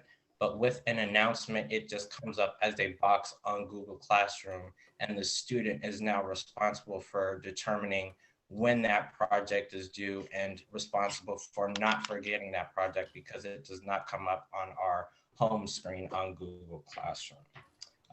But other than that, the sophomore class is doing fine. Thank you, Joshua. I will also make sure that some or a couple high school administrators reach out to maybe just get a little more information and also try to deal with some of these things you brought up. But thank you. I appreciate you reaching out to your colleagues and bringing us back that information. I would like to move on to Pedro, grade 11. Hello, I'm Pedro Torres. I'm the junior representative. Of course, as everyone knows, these past few months have been very chaotic, and it's hard to find students who, genuinely enjoy virtual learning, but there's not much we can really do about that. So first off, I would like to mention that nearly all my peers say they enjoy the half-day schedule, and also along with the office hours too. It's a lot more efficient to get work done, and you get more time to do stuff. But despite this, many of my colleagues believe that they are getting too much work in some of their classes. This is adding unnecessary stress on top of everything else we have to deal with, given a pandemic. Some students feel like this excess work is seeping into their free time and breaks, such as Thanksgiving breaks, where many of my colleagues complained about the last minute work they were given and hope this won't repeat during winter break. So apart from this, a suggestion I received, which I thought was pretty clever, was for the school to run surveys like they did last year, to help the school better gauge what works and what doesn't, so they would be interested in the school running a survey. And apart from that, everything goes as normal. Thank you, Pedro. Last but not least, Faith, 12th grade. Hi, I'm Faith and Faith Olanka. Starting off with what my peers have said so far, the school year in the beginning was a little tough because of the 80-minute schedule and no one's used to being on the computer that long with consecutive classes. But the new schedule that's going on now seems to be really helpful and all.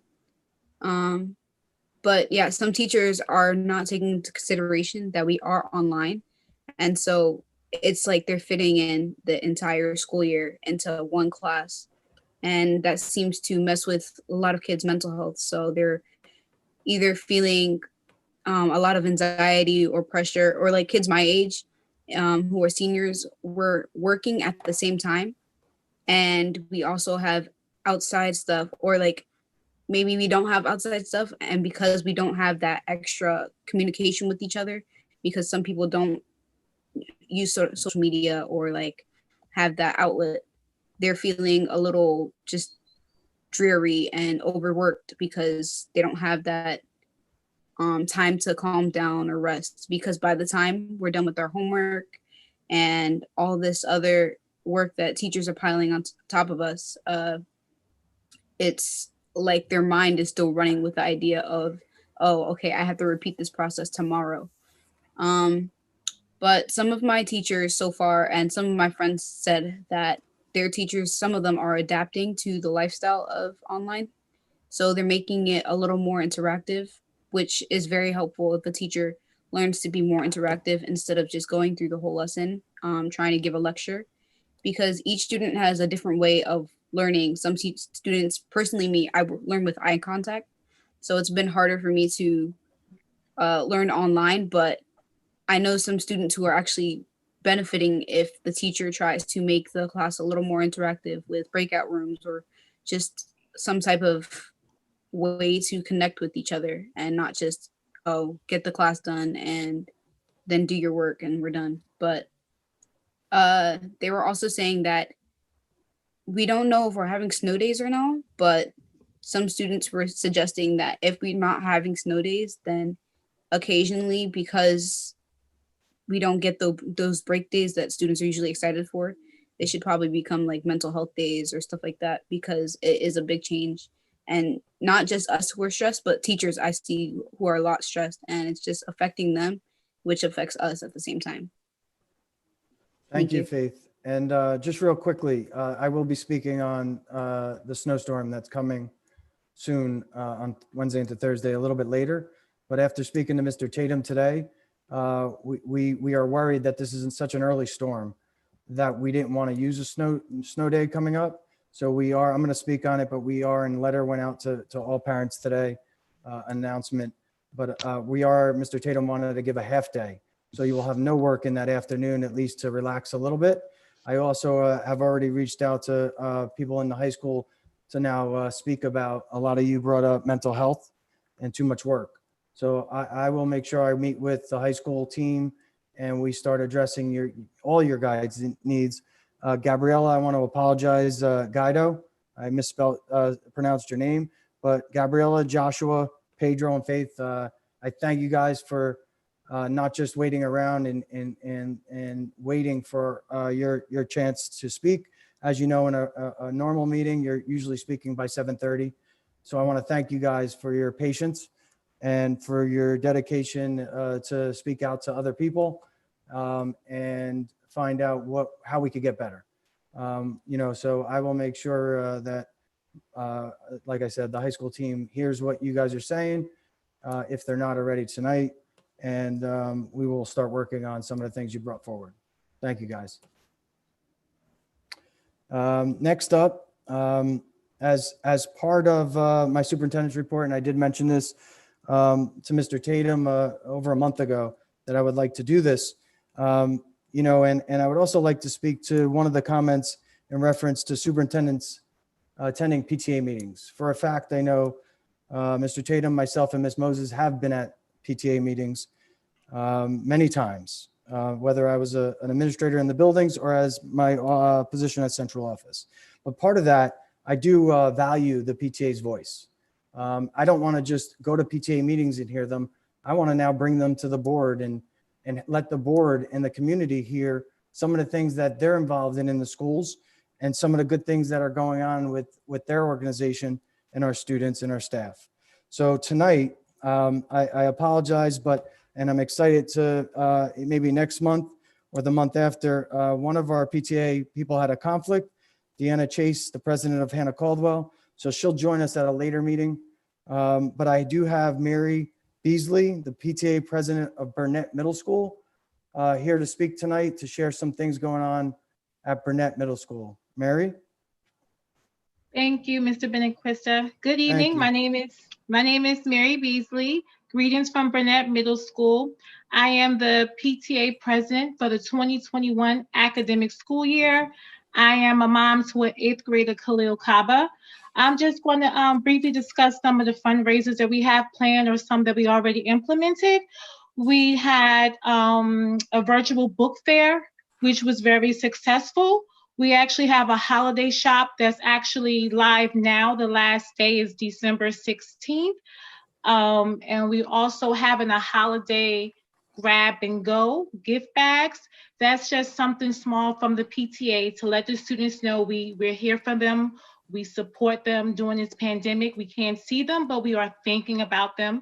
That's going to take place Monday from 5:30 to 6:30. And also mark your calendars. We're having our second clothing drive on March 20th. So we would love and appreciate support. And briefly, I just want to discuss my experience with the virtual school versus the remote. The end of the last year was really a nightmare for me being a working mom. You know, I was really stressed out with my son with doing schoolwork. Schoolwork today is totally different from the 90s when I was in school, and I was having problems teaching him and working full time. It was really hard on me. So I really appreciate the dedication that the superintendent and the assistant superintendents and the district as a whole with the virtual learning. It's more hands-on. My son is doing really well. He has self-accountability. The teachers are in front of him teaching. One day I came home early from work and he was doing push-ups in gym class. So I thank you so much for your dedication. And Mr. Benaquista, your good deeds have not gone unnoticed. The parents thank you and the students thank you for your dedication. And thank you for your time. Thank you, Mary. You're welcome. Next up in the superintendent's report is I'm going to reflect on the questions that were asked at the work session last week. There was one question related to data. Can it be shared with the stakeholders referring to Title I? I believe Ms. Regis Darby asked that. All information pertaining to the Title I programs will be posted on the school's website. Franklin, Burnett, and Union High School are Title I school-wide programs. Therefore, they do not need an entrance and exit criteria.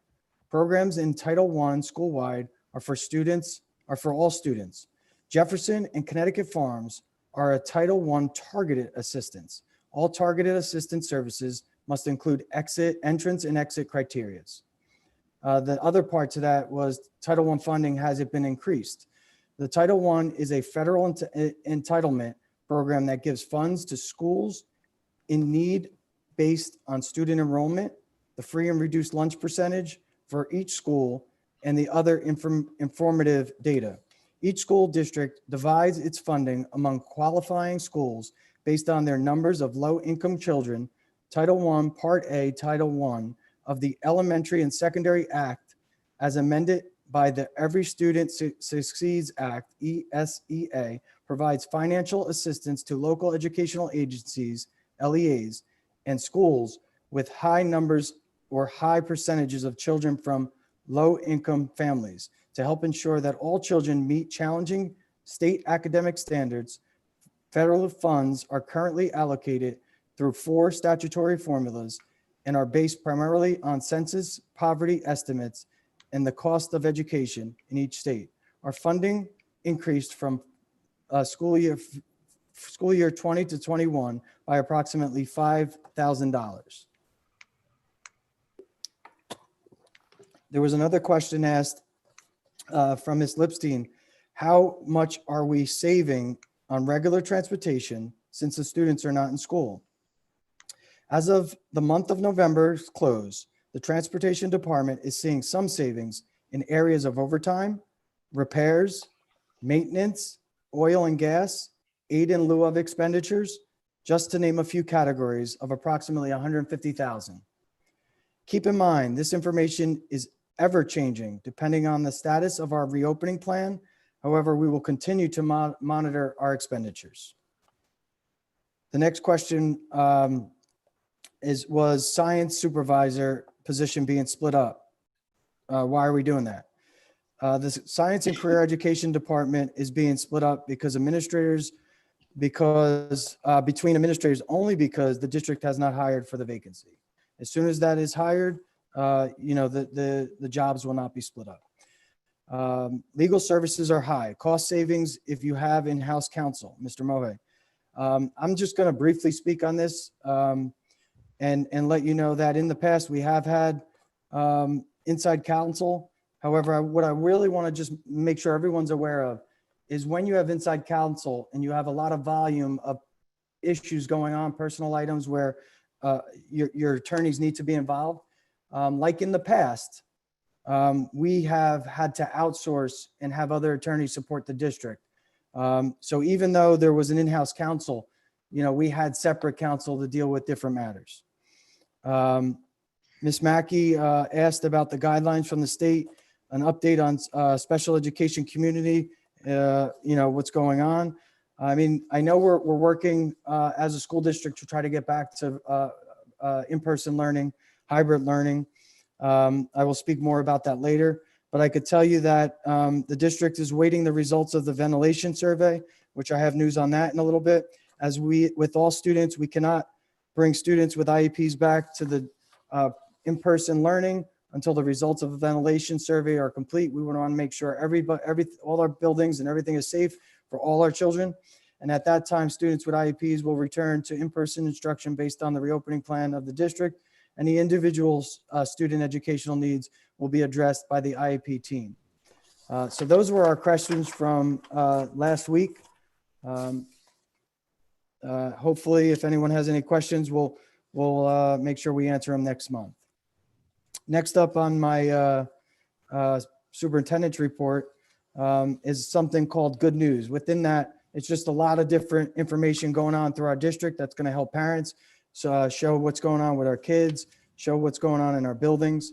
The first up, I would like to just share, last week, we spoke about the survey that we're putting out to parents for the meal program. And it came from a question at the board. So I thank the community for those questions.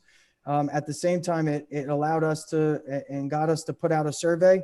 We're still getting responses to date, but right now, out of a 5, satisfaction with pickup times, it was a 4.8 out of 5. Satisfaction with breakfast options, 3.96 out of 5.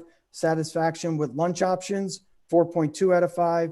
Overall satisfaction, quality of meals out of 10 was at 8.8. Breakfast improvements have been muffins, pancakes, oatmeal, bagels, eggs, fresh fruit cups, and hot meals. Lunch improvements have been mac and cheese, chicken tenders, breaded chicken, I guess they just said breaded chicken tenders. More sauce options for chicken tenders, salads, hot dogs, and bagel chips. Overall impressions of the meal services, what people shared with us. The folks handing out the food at Washington are so nice and always wear masks. Thank you. Another person said none. We really appreciate the free breakfast and meals during this time. Thank you very much. Another person stated, this has been a godsend.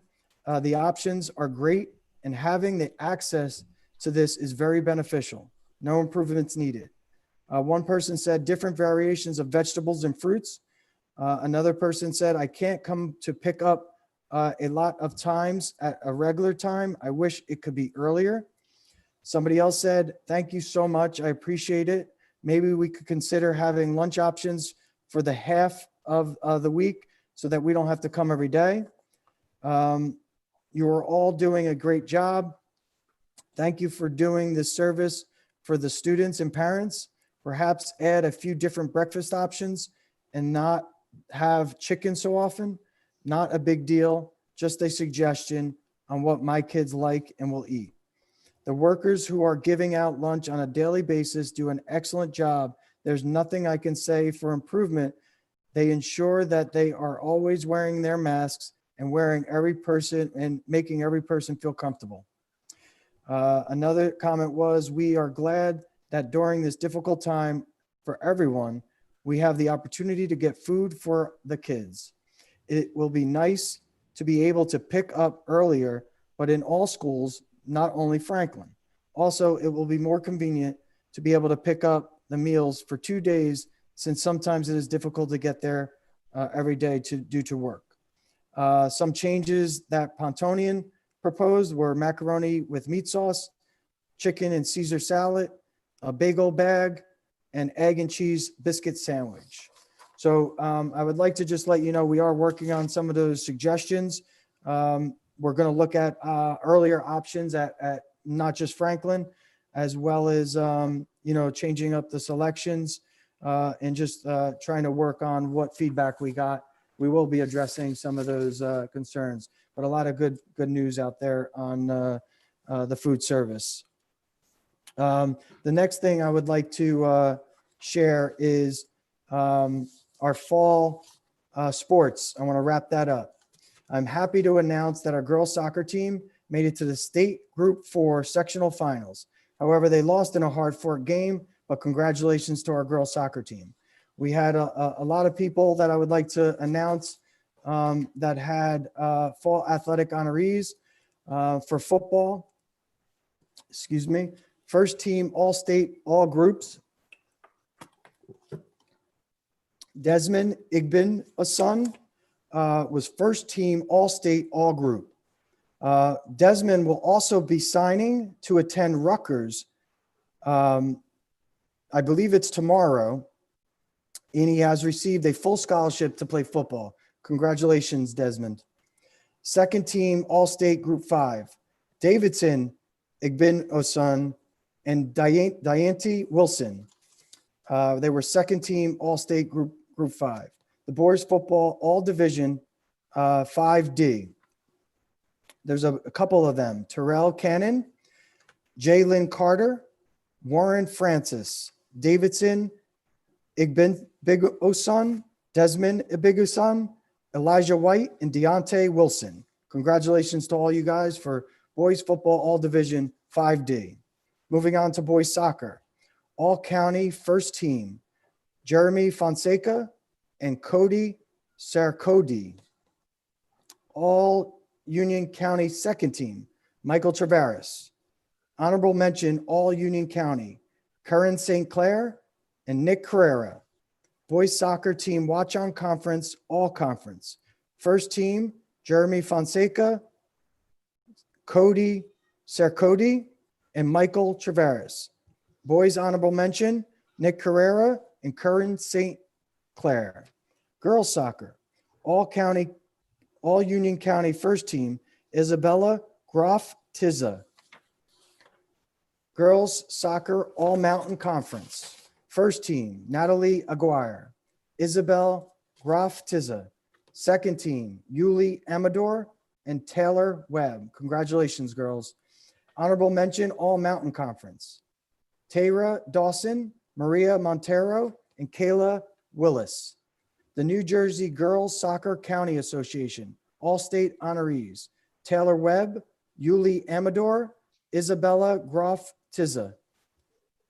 Moving on to boys cross country, first team All Valley Conference. Boys, Sean Casey, Oko Loco, Corey Rodriguez.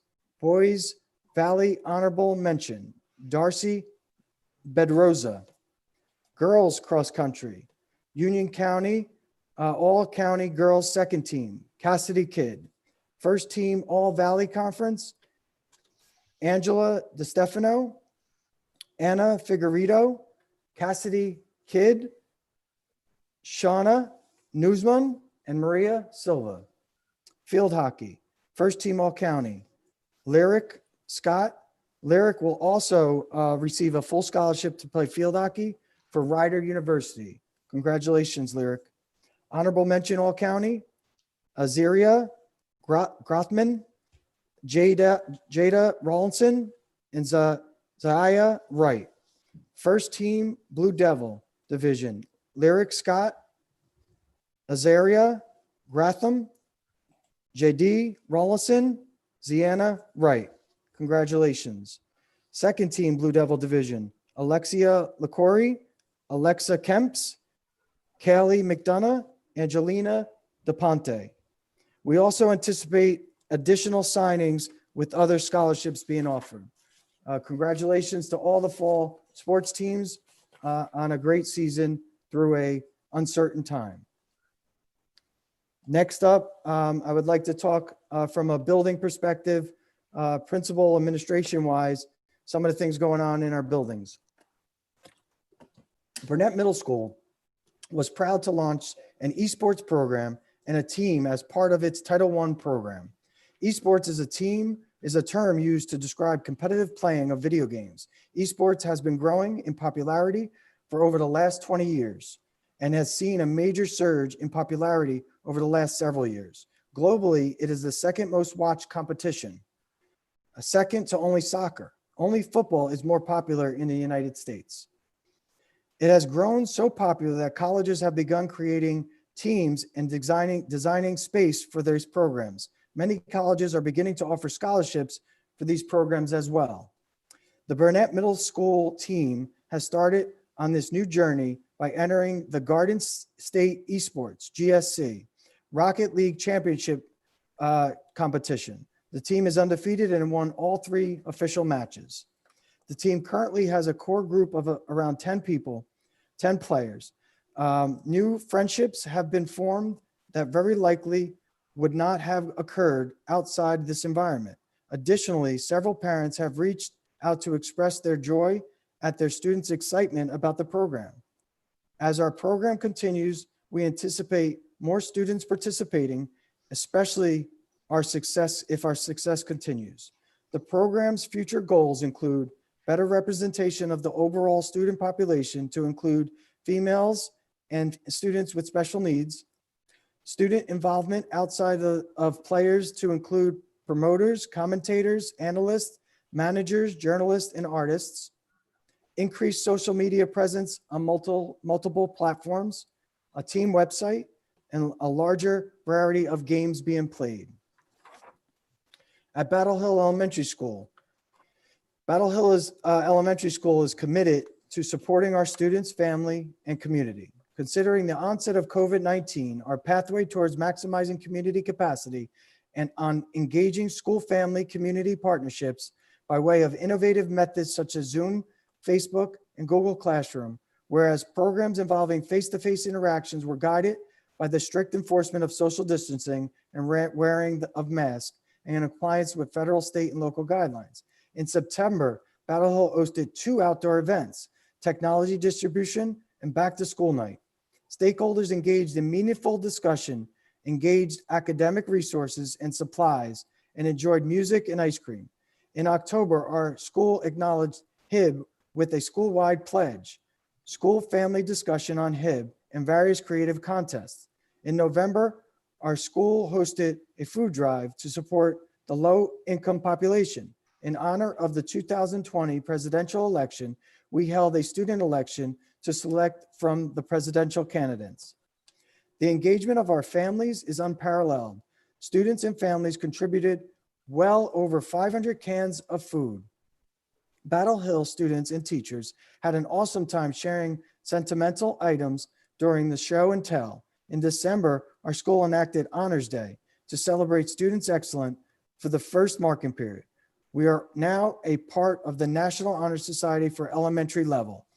Since September, our Students of the Month program has been facilitated to recognize students for practicing digital citizenship. Students nominees receive a certificate and a prize that is mailed directly to them. In the coming weeks, our school will host another show and tell, pet animals versus stuffed animals, as well as a charity initiative entitled Click and Donate, a donation opportunity for stakeholders and to contribute to the pediatric patients of Newark Beth Israel. Our RTI teacher, Ms. Donna Cassidy, also hosts a contest with the students. Connecticut Farms Elementary School. We have been holding a weekly virtual learning raffle to add a bit of fun and excitement for our students. Each week, fun assignments is posted for students in Ms. Parkhurst's counseling Google Classroom. They have been things like share a photo doing your favorite yoga pose, share your favorite mindful strategy, or print and color of mindfulness coloring page. When students complete the activity for the week, they are entered into the raffle. We draw 2 winners each Friday. The winners receive Scholastic book that is mailed to their house. We also acknowledge the winners in our daily morning announcements. Our wonderful PTA has provided the books for us to use as prizes. Also, to celebrate Thanksgiving, our staff and students shared messages about what they are thankful for. Here are 2 slideshows we created and shared with our school community to celebrate gratitude and thankfulness to begin the holiday season. One of the themes that we have been working on as a school for the past few years is mindfulness. One of our mindful theme days of the week is Grati Tuesday. On these days, we discuss the importance of practicing an attitude of gratitude and how gratitude can help to improve our mood and make us happier. These projects reflect our focus on being mindful and taking the time to focus on positive things in life, despite how challenging this year has been. I will make sure that we post those 2 links that were shared. So anyone that wants to see those creative things going on with the staff and administration at Connecticut Farms can do so. Franklin Elementary School, daily morning announcements organized by our school counselor, Ms. Jackson, to uplift and encourage SEL amongst our students. Ms. Jackson also pushes into classrooms to engage with students, is anticipating introducing yoga with students. Franklin Elementary School also has monthly volunteer town hall talks with staff to encourage positivity and SEL amongst the staff. Franklin Elementary School has feedback Fridays for teachers and parents to gauge their experience with virtual learning. Franklin Elementary School has a virtual lounge where staff can go so they do not feel isolated. In addition, Franklin Elementary School has Google Classrooms for staff with daily positive affirmations that staff engage with each other. Franklin Elementary School invites students to the principal pit stop on select Tuesdays to have lunch with the principal and VP to talk. 12, 11, 20, spending time with administrators will take place during lunch for Franklin Elementary School. I know that passed. I'm sure it was very successful. Dance virtual assembly scheduled for 12/21 and Franklin Elementary School sing along scheduled for 12/22. So some great things coming up at Franklin Elementary School. Hannah Caldwell Elementary School. At the start of the school, all staff and with PTA volunteers had an outdoor meet and greet for families and students to meet their teachers. We also distributed Chromebooks for all K-4 students in the outdoor venue. Each day, a video of the principal, Kathy DiGiovanni, welcoming the students to the day and reciting the Pledge of Allegiance. That is followed by a video of a staff member, Ms. Burke, dressed as a dolphin mascot performing the Hannah chant. Each week, our teachers award Dolphin Dollars to the deserving students for positive behaviors. The PBSIS committee then uses the virtual prize wheel to award prizes to these students, with students that have more Dolphin Dollars having a great chance to win prizes.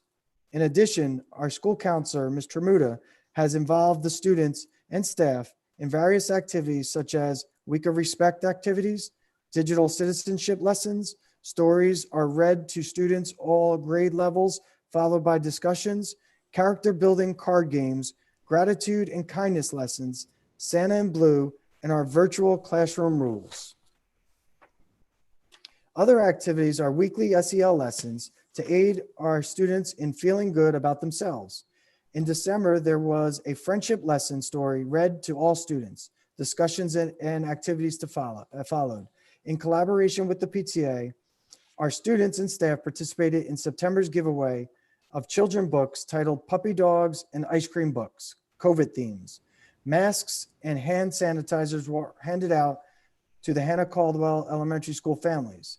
In October, the PTA and staff had their fall festival, kids yoga, fire prevention, scavenger hunt, and pajama day. In November, we assisted with the PTA with the Scholastic scavenger hunt, the book fair, Spirit Day, Thankful Thursday, and silent auction.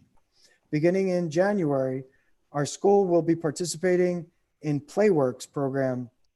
Playworks strengthens the social, emotional, and physical development of children by providing safe, healthy, inclusive play and physical activity at recess.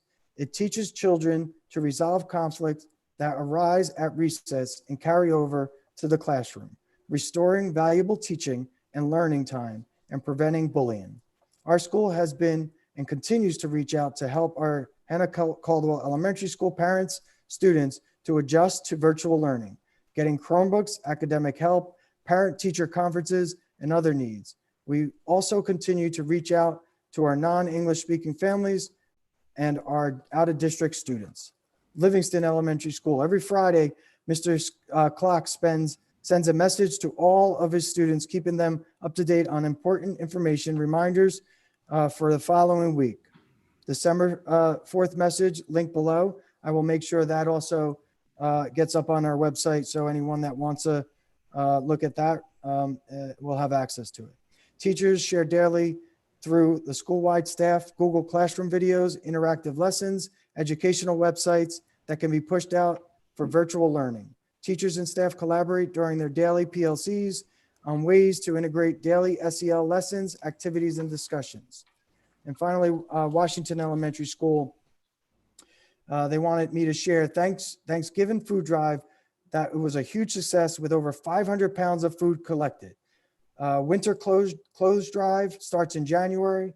SEL Character Education Assembly was scheduled for 12/16. 2 extreme science assemblies on 12/7 were received very well by all the students in pre-K to 4, thanks to the Washington Elementary School PTA. Activities of Respect Week, Unity Day, School Violence Awareness Week, Red Ribbon Week, World Kindness Day, Kindness December calendar, SEL Character Education lessons, individual and small group counseling sessions, virtual bulletin boards, virtual assemblies, virtual counseling, Google Classroom, and daily SEL activities. Moving on to more of the education and curriculum side, we had people share that one thing was that, and I know we mentioned it before, participated in the New Jersey Start Strong statewide assessment. The Start Strong assessment tools are designed to provide educators with an early indication of level of support students may need for this year to identify potential in students' understanding of the NJSLS, New Jersey Student Learning Standards. Start Strong assessment are based on prior year academic standards. Assessments available were the English Language Arts, grades 4 to 10, mathematics, grade 4 through 8, algebra 1, geometry, and algebra 2, science, grades 6, 9, and 12. ELA, grades 6 through 12, are introducing the new digital novels that better reflect the diversity of our schools. Staff in grades 5 through 12 are engaging in ongoing training related to how to frame discussions about social justice topics in the classroom. In math, the district has entered the second year with the CAR grant. Math teachers in grades K through 6 will be receiving training they already have in December 9th workshop after our district coach, Bobby Felipe, will be supporting pushing into grade level PLCs each of our K through 6 buildings. Social studies, 73.1% of our students passed the Advanced Placement United States History exam with a score of 3 or better. This is higher than both the state and national averages. 80 students are taking African American history, an elective course at Union High School. This is an increase of 20 students from last year when the course was introduced. 86 of our students are taking advanced placement psychology this year. This is an increase of 30 students from a previous year. In an effort to bring American history to life, teachers at Kiwami Middle School are visiting local historical sites such as the Hannah Caldwell House, Liberty Hall, Cannonball House, Connecticut Farms Church. They will take videos and pictures to show students how Union played a role in American Revolution. From the counseling and student support area, financial aid information sessions for seniors and parents in conjunction with the HESSA, New Jersey Higher Education Student Assistance Authority. Virtual junior conferences program December to January, individual appointments with counselors to build plan for their senior year in post-secondary.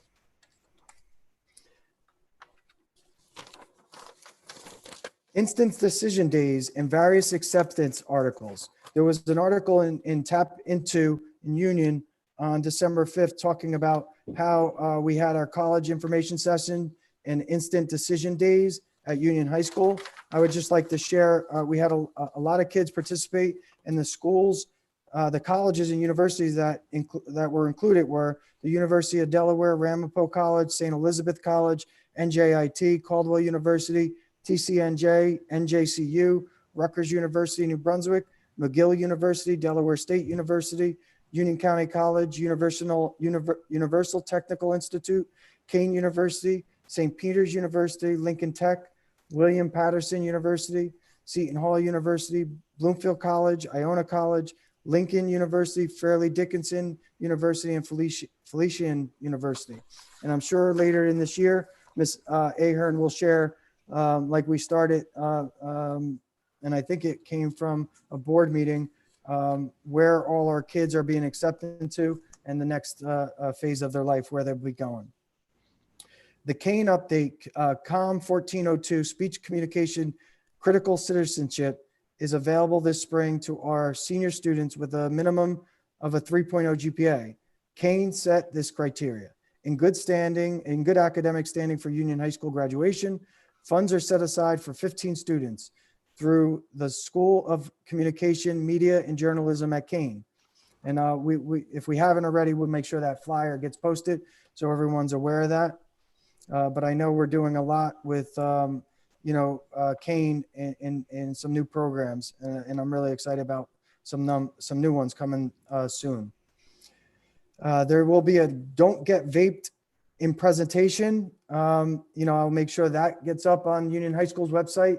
Every year, I know Ms. Hall and administration do a lot with educating the students and parents on vaping, and that will obviously continue. Librarians, media specialists, 6 through 12 librarian media specialists have subscribed to ebooks in Mackinvia and Epic for our students. These books reflect our students as a diverse, equitable, and inclusive community. In collaboration with the Union Public Libraries, the district librarians have offered digital library user cards to our students to expand the ebooks offering to include ebook services offered by the public libraries such as Tumble Books, Hoopla, and Overdrive. I'm sure there's other ones, and if you guys want to reach out to any of our librarians, I'm sure they will assist you. Data and reporting. All 4 reports have been submitted on time with 0 errors and includes ASSA, New Jersey Family Care, performance reports, and New Jersey Smart. Enrollment of all students into the Pearson Access Next for New Jersey Start Strong assessment. In special services met with CPAG Executive Board to collaborate with department and parents regarding issues pertaining to special education. The Board of Education attorney provided training dealing with IEP writing and a review of state and federal law. Students and staff participated in meetings to plan for Special Olympics Play Unified program activities. Students in the classes of Ms. Schreier and Ms. Cohn live streamed the Torch Run event for Special Olympics to cheer on the Union Police Department. And that was a great event. And I got to see our kids supporting the police department. Linkage has been maintained with Marine Corps Reserves through their Toys for Tots program that has yearly provided our students during the holidays. And thank you for continuing that, the Marine Corps, for doing that work with our kids. Effective School Solution newsletter, including insights and solutions sent to our staff, posted on the district website as resources for our families. Each issue is insights, highlights, and important research topics to provide practical applications for our classrooms and at school. Each issue of solutions features important topics related to our children's mental health and tips for parents and caregivers. I know a little while back we said we would give a little overview on our AP and honors. I would like to share this. The following information is based on the school data within Genesis. In the school year 2021, we have nearly 100 more students enrolled in AP courses than in previous years. Over the past 4 years, the total number of students taking AP Calculus has increased each year. In these 4 years, the total number of female students taking AP classes has increased each year. Additionally, over the past 4 years, the total number of students taking AP Stats has increased each year. In the school year 2021, there was a 39% increase in the total number of students taking AP ELA courses compared to 1920. The school year 2021, our AP Biology, AP Chemistry, AP Physics course enrolled is among the highest it has been in the last 4 years. Since its inception, the number of female students in the AP Computer Science course has increased each year. The overall percentage of our students who identify as Black or African American in Genesis enrolled in AP courses has steadily increased since 2017-18. In 2020-21, the percentage of Black African American students enrolled in AP courses has exceeded the overall percentage of Black and African American students enrolled in Union High School for the first time. Many of the above has been possible through the annual review process of our honors and AP placement criteria, where the honors AP committee reflects on potential modifications and the best interest of our students in mind. In 2016-17, forms became digital and the district moved to a rubric for placement rather than a simple yes/no, allowing students to earn placement through a range of area of strength. In 1920, the rubric score required for placement was adjusted to allow for students to gain access. Also, any current honors or AP student who had a projected final grade of B- or better was not required to reapply for placement. They were automatically admitted. Because we realize that there is still work to be done to achieve equity for all students, the Honors and AP Committee have been meeting weekly over the last month to redesign placement procedures in Union. Using current research and data, both nationally and across the state, the committee is working to identify best practices regarding placement procedures with a goal of removing obstacles, maximizing opportunities for all students who are motivated to take advanced courses. The current committee is composed of board members, central office admin, supervisors, principals, teachers, guardians, and students of varying placement levels, and includes representation of the special education community. We realize our work is not done yet, and the district will continue to look at ways to always improve student access to advanced programming for all our students.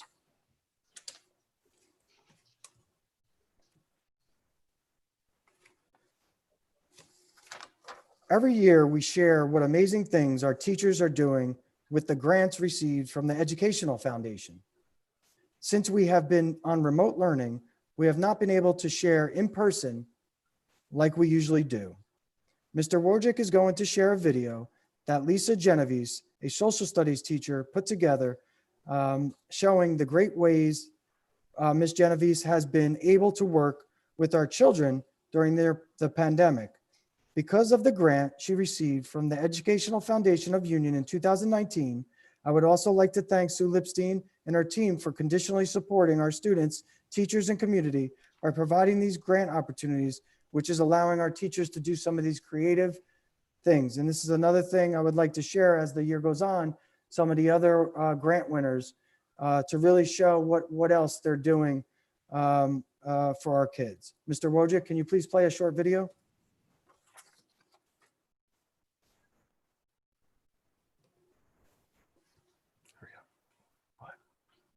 Hi, my name is Lisa Genovese, and I teach 8th grade U.S. history over at Kwame Middle School. Last year, I received a grant for a 7th grade Atlas activity workbook. This year, since I've been transferred to 8th grade, we've actually been able to transfer the workbook online materials to an 8th grade content so it can move up with the students. So I wanted to give you a quick tutorial of how we've been able to use this grant with our virtual learning and how perfectly it's fit with our current situation. So when students log into the assignment, they can access this from home. They can click into the book, and there's a couple of different choices. Usually we use the Atlas Flipbook. or there's interactive activities. These are additional activities, and a lot of times I can give these to the honor students. In the Atlas Flipbook, which we typically use for our units, students can be given a page number to flip to. So today we're going to focus on page 30. And this section is titled Patriots Fight the American Revolution. So these map activities are fantastic for our students in our social studies department because they can look at maps, they can look at graphs, they can look at primary sources like photos or drawings that would help them understand the history. So all of the aspects on this page would then correlate with the worksheet provided by the Nystrom company. So part of the program is that all of the worksheets are able to be digitally downloaded. So since I was not available to be in school to have the book, I was able to download everything to my drive and share with my counterparts in the 8th grade social studies department in our shared drive, which is located here. So what we would do is we would go to the worksheet and we can take the actual questions that Nystrom has provided to us. And what we can do to make it more user-friendly for the students is we can type it on a document, and then students can then answer their questions on Google Docs. That way we can watch what they're doing in real time. We can make edits. We can suggest corrections to them. And then when we're done, for students who finish early, we can actually open up a copy of the answer key, and we can send them an answer key to check their work, or we can display this answer key on Zoom and have students correct their work all together. These activities are really essential for our social studies curriculum because one of the skills that students have the most trouble with are maps, graphs, and charts and primary sources. And as an 8th grade social studies department, this is something that we work really hard on with our students over at Kwame to help them improve their social studies skills. So once again, this grant has paid for itself time and time again, especially that we are in a virtual setting and students still have access to Atlas activities, whether they were in the brick and mortar classroom or, virtual learning. So these activities, like this activity that we will be doing this week about the American Revolution, is helping students interact with their social studies skills, even from the home-based setting. And the students really like working on them. In school, they work on them with partners. At home, we're working more as individual, but we can put the students into breakout rooms to work together on activities. And it's providing to be a wonderful tool while we are home during virtual learning. Thank you.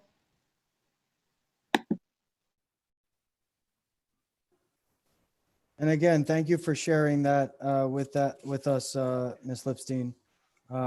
Next, to report our attendance for the month of November. Our staff attendance was 97.8 and our student attendance was 96.9.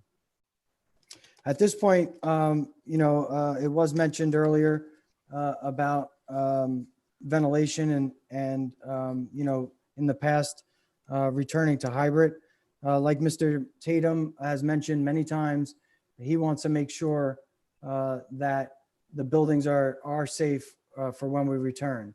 We are still working on making sure that our buildings are reviewed by an outside architectural firm to then make sure we know everything we may have to fix. I know Mr. Lasso and his team have been working on things already, but I would like Mr. Lasso to just give a brief update of where we're at. I know we spoke to EI today, and Mr. Lasso, do you want to just share a little bit about our conversation and the next steps that are happening? Yes, as you know, 2 months ago, we hired EI Associates to come in to assess our ventilation, which entailed mechanical and windows. I had my 2 air conditioning guys tail them around the district just to make sure whatever problems there were, they knew and they could fix. Right now, the univentilators at 9 schools are all repaired. We're just working on the high school right now. They needed parts for that. And then I just got a draft today from EI, as a matter of fact, and I sent it to Ms. Kuhn and to you, Jerry, about what we have to fix. So I am going to give this list to my air conditioning guys tomorrow, and they'll go over this and see what parts they need to fix that up. So we're in pretty good shape right now. Thank you, Mr. Lassel. Next, I would like to, I asked our district leadership to document to me some of the things to, as a way to say thank you to Mr. Tatum and Ms. Moses on their leadership and their time with our district. You know, I could sit up here as the voice sitting in for Mr. Tatum tonight to say thank you, or if he was here, I could say thank you from my seat. However, I think it's important to show really some, I say some because I wouldn't have time to, you know, speak on everything that Mr. Tatum, Ms. Moses, during their time up at central office. And I am thankful for being part of their team. And it was truly a collaborative effort. Some of the initiatives that we got through as a district. And some of them go back several years. If you remember, we had a paperless initiative, online back to school forms, online report cards, online student registration, increased awareness for equity and equality throughout our district, including numerous workshops and trainings, embedding diversity, equity, and inclusivity into the curriculum, consistency exhibited and modeled, equitable behavior and practices, a creation of a district app, an increased number and usage of parent portal accounts, currently at 98 plus of parents have an account. And I challenge all our parents, let's get to 100. It's a great way of communicating to you guys and keeping you informed on different things going on. One I'll speak to later tonight. Grades 5 through 12 have student portal accounts. K through 12 101 Chromebook program, increased in district internet bandwidth, conversion to G Suite, Google Suite, single sign-on for all students to use district online resources and services, technology professionals development for all district stakeholders. And we know where our district was at technology-wise several years ago. And collaboratively with Mr. Tatum and Ms. Moses' leadership, we, I think, accomplished a lot to really put us in a position during this pandemic to be successful. Consistent and unending support of our award-winning visual and performing arts department, planning committee, full-day pre-K program, ongoing support for special ed services. And I was at many meetings with Mr. Tatum and Ms. Moses and stakeholders from special services to, again, collaborate on ways we could support our kids. Some of the new courses: African-American history, history through pop media, supply chain management, financial literacy and leadership cycles at the middle school level, Union High School pathways, introduction to computer science, AP computer science, sports statistics, AP photography, AP music theory, AP studio arts, and dance. So with that, that's just a short highlight of some of the things under the leadership of Ms. Moses and Mr. Tatum that our district has accomplished. And again, I would like to publicly let everyone know I appreciate it and valued the time that we were able to work collaboratively as a group to support all our students and parents of the Township of Union. And I wish you guys the best and much success. Next, I would like to thank Ms. Manisi, the president of the board, and Ms. Williams, the vice president of the board, for their time as president and vice president. I know you'll still be with us, but I wanted to recognize it's not easy in you know, being part of a board of education, volunteering your time in those leadership roles. And I just wanted to thank you. I also want to thank the Board of Ed members that will be coming on in January, Ms.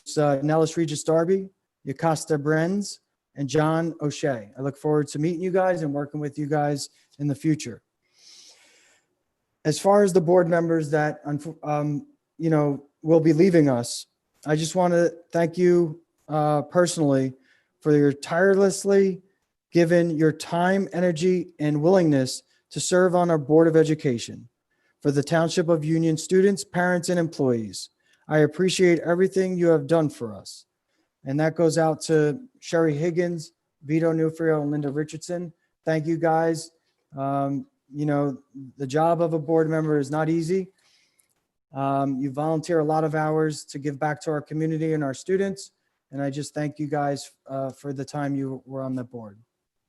I look forward to working with you still in the future as public members. A parent survey regarding returning to hybrid will be going out by the end of the week. Even if you filled out the survey before, please fill it out again. We need all parents or guardians to complete the survey so the district has the needed information to plan for a successful return. The survey will be going out through Genesis, but you will get an email reminder that it's there. And again, anyone that's on, share the information. We need to make sure we're getting as close to 100%, if not 100% of the parents responding to what their plans are with returning to school. Earlier today, correspondence went out to the school community in reference to our upcoming snowstorm. And I would just like to let you know that, again, after speaking to Mr. Tatum, we decided to put out information so the parents knew what to expect, Wednesday into Thursday. And for right now, we think it's going to start hitting late on Wednesday into Thursday and affect more Thursday than Wednesday.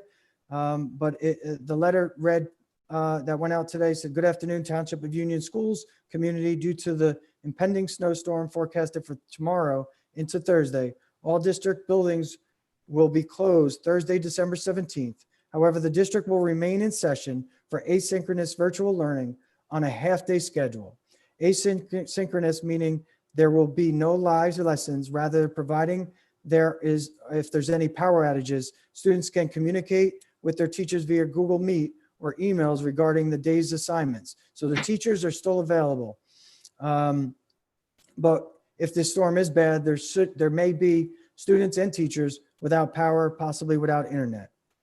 For those students who use transportation services to attend our out-of-district school, the district will not be providing transportation on this day for the safety of the students. Remote learning will be provided via the out-of-district school. The free meals program will be provided meals for Thursday when the parents go to pick up meals on Wednesday for their students. Meal pickups will be available from 10 a.m. to 12:30 at each school building. Again, you will receive 2 days of meals tomorrow during the meal pickup. So that's what, with the upcoming snowstorm, any questions, you could definitely reach out to your building administrator as well as your teachers or central office. And with that, Madam President, I would like to wish everyone a wonderful holiday and a happy, healthy, and safe new year. And that concludes the superintendent's report for the month of December. Thank you all. Thank you, Mr. Benequista, for such a thorough report. Thank you for highlighting our students. That was wonderful. Mr. Arminio would be very proud of you. So that brings us now to the education resolutions. Mrs. Ruiz? Yeah. So since we discussed them, or last week, I'm going to present them as a group if that's okay, Mrs. Medici? Yes, thank you. So we have, upon recommendation of the superintendent of schools, the Education Student Discipline Committee presents the following resolutions for the board's consideration. And we have, excuse me, we have E1 through, I'm sorry, excuse me, through E4. Okay, do we have a second? Second. Seconded by Mrs. Higgins. Is there any discussion? Okay, Ms. Capiello, roll call? Dr. Francis, Yes. Mrs. Higgins, Yes. Mr. McDowell, Yes. Dr. Morgan, Abstain. Mr. Nufrio, Mr. Nufrio, I'm sorry, yes. thank you. Mrs. Richardson, Yes. Mrs. Ruiz, Yes. Mrs. Williams, Yes. Mrs. Manise. Yes. Mrs. Richardson, fiscal committee resolutions, please. Okay. Upon recommendation of the superintendent of schools, the fiscal and planning committee presents the following resolutions for the board's consideration. Going to put them through as a whole group, F1 through F16, F17 for informational purposes only. Okay, do we have a second? Second, Seconded by Mr. Nufrio. Is there any discussion? Mrs. Capello, could you do roll call? Dr. Francis, Yes. Mrs. Higgins, Yes. Mr. McDowell, Yes. Dr. Morgan, Abstain. Mr. Nufrio, yes. Mrs. Richardson, Yes. Mrs. Ruiz, Yes. Mrs. Williams, Yes. Mrs. Manise. Yes. Okay, Mrs. Richardson, Operation Committee resolutions. Okay, upon recommendation of the superintendent of schools, the operations committee presents the following resolutions for the board's consideration. Also as a group, 01 to 08. Okay, do we have a second? Second, Seconded by Mr. Nufrio. Is there any comment, questions, discussion? Seeing none, roll call, Ms. Capello? Dr. Francis, Abstain. Mrs. Higgins, Yes. Mr. McDowell, Yes. Dr. Morgan, Abstain. Mr. Nufrio, yes. Mrs. Richardson, Yes. Mrs. Ruiz, Yes. Mrs. Williams, Yes. Mrs. Manise. Yes. And Mr. McDowell, that brings us to personnel. Mr. McDowell, before you go, I'd like to make a motion that P11 be tabled. Is there a second? Second. Seconded by Mr. McDowell. So, Mr. Taylor, is there just roll call? I Or think is you have there discussion and then roll call in the ordinary course. Okay, discussion? Any discussion? Yes, I just want to the extent that I can, address some of the, I guess, process concerns that we've heard now a few times. First, this was a long process. This did not happen overnight. I was part of that search committee, and I'm sure that, excuse me, the rest of my colleagues will agree, we spent a lot of hours interviewing candidates and looking over emails, et cetera. So I know that we put in a lot of time. To the extent that, certain things can't be discussed. Obviously, they just can't be. They're discussed in executive session. And so it's not that we're trying to not be transparent. It's that we are bound by confidentiality. And, and that applies to all of us that were in that room and that have participated in those communications. Also, I can only speak for myself here, but anybody else can jump in if they want. We certainly have heard everyone's concerns. And I think that in fairness to, and also to be clear, I want everybody to know that this process started in September. We didn't start this, 3 weeks ago. It started in September. So, and we met with, school board associations, and we did our due diligence. So to that point, I just wanted to make that clear that we certainly did put in a lot of time into this. But I do think that out of fairness to the new board members that are coming on, that it should be tabled so that they have an opportunity to meet the candidate and have input. And then we can discuss as a larger committee that won't have as many conflicted members, to be honest, what our thoughts are as far as moving forward. So I just wanted to put that out there. So thank you for that. But I need Taylor to tell me what we're voting on, what a yes vote is and what a no vote is, because I found, a lot of things to be very confusing. So could you help me out with that? Sure, Mr. Higgins. Basically, the motion on the table is to table, the motion on the floor, rather, is to table agenda item P11. I didn't hear a date that it would be tabled to, but basically it would mean to postpone it from tonight's agenda for action to a later time. A yes vote would be in agreement to take it off the agenda for future action. A no vote would be to not table it, and then it would remain on the agenda for action.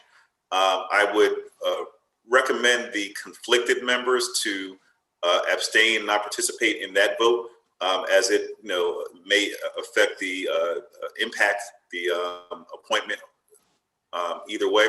So since there are conflicts, the recommendation would be for any conflicted member to abstain from the vote.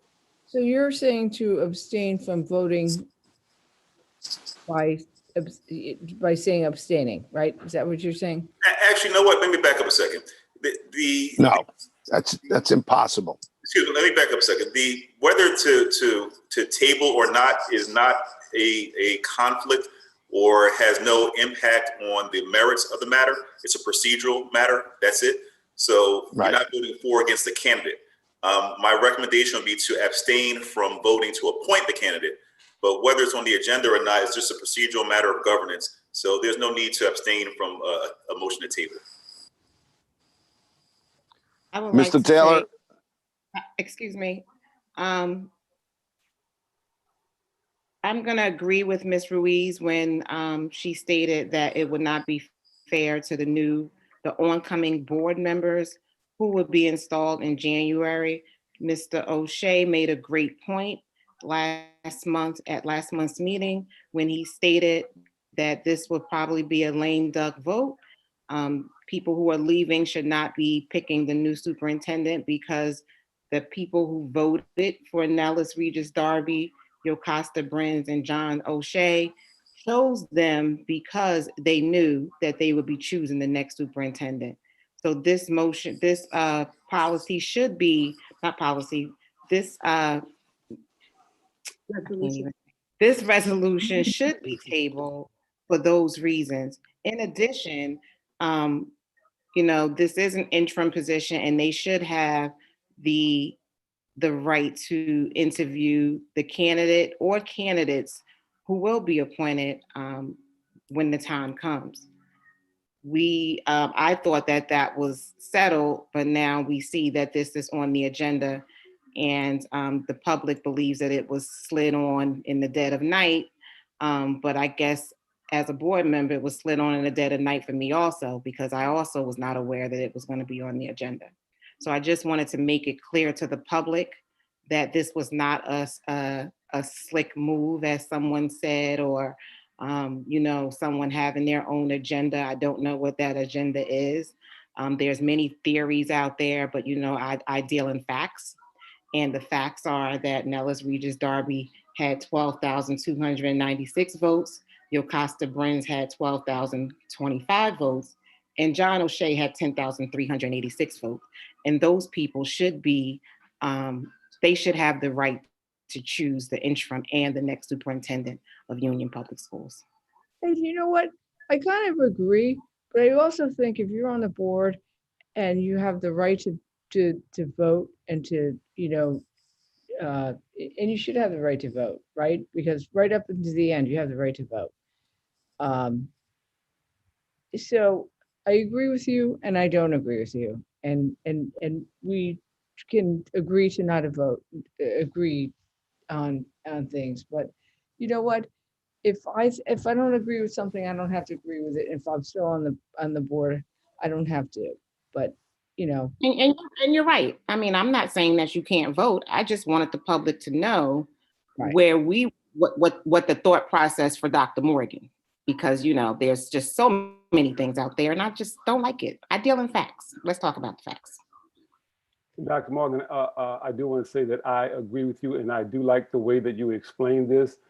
There were an awful lot of people that voted for those 3 new board members, with bearing in mind that those 3 new board members would be choosing the next superintendent. So thank you for explaining that to all the listeners. Thank you. I would just like to. Yeah.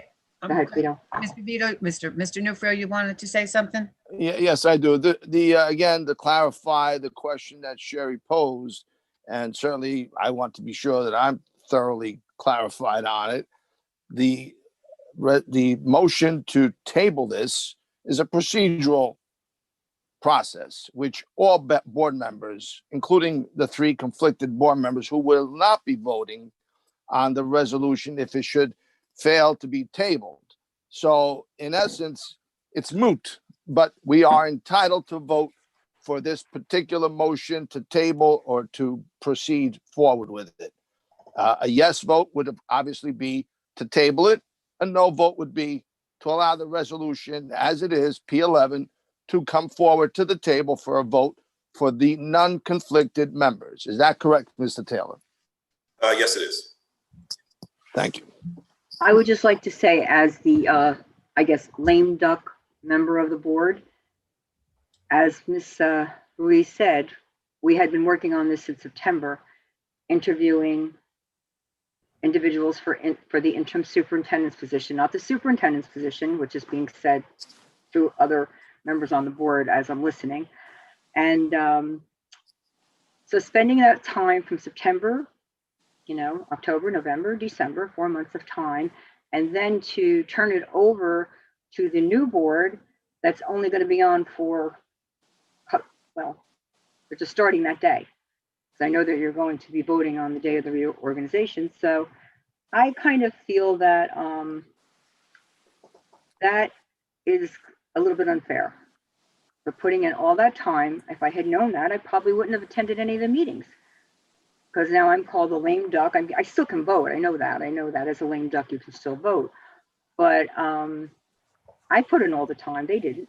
They're the new board members that are coming in. They don't know any of them. We interviewed people, and they're going to just probably interview one person.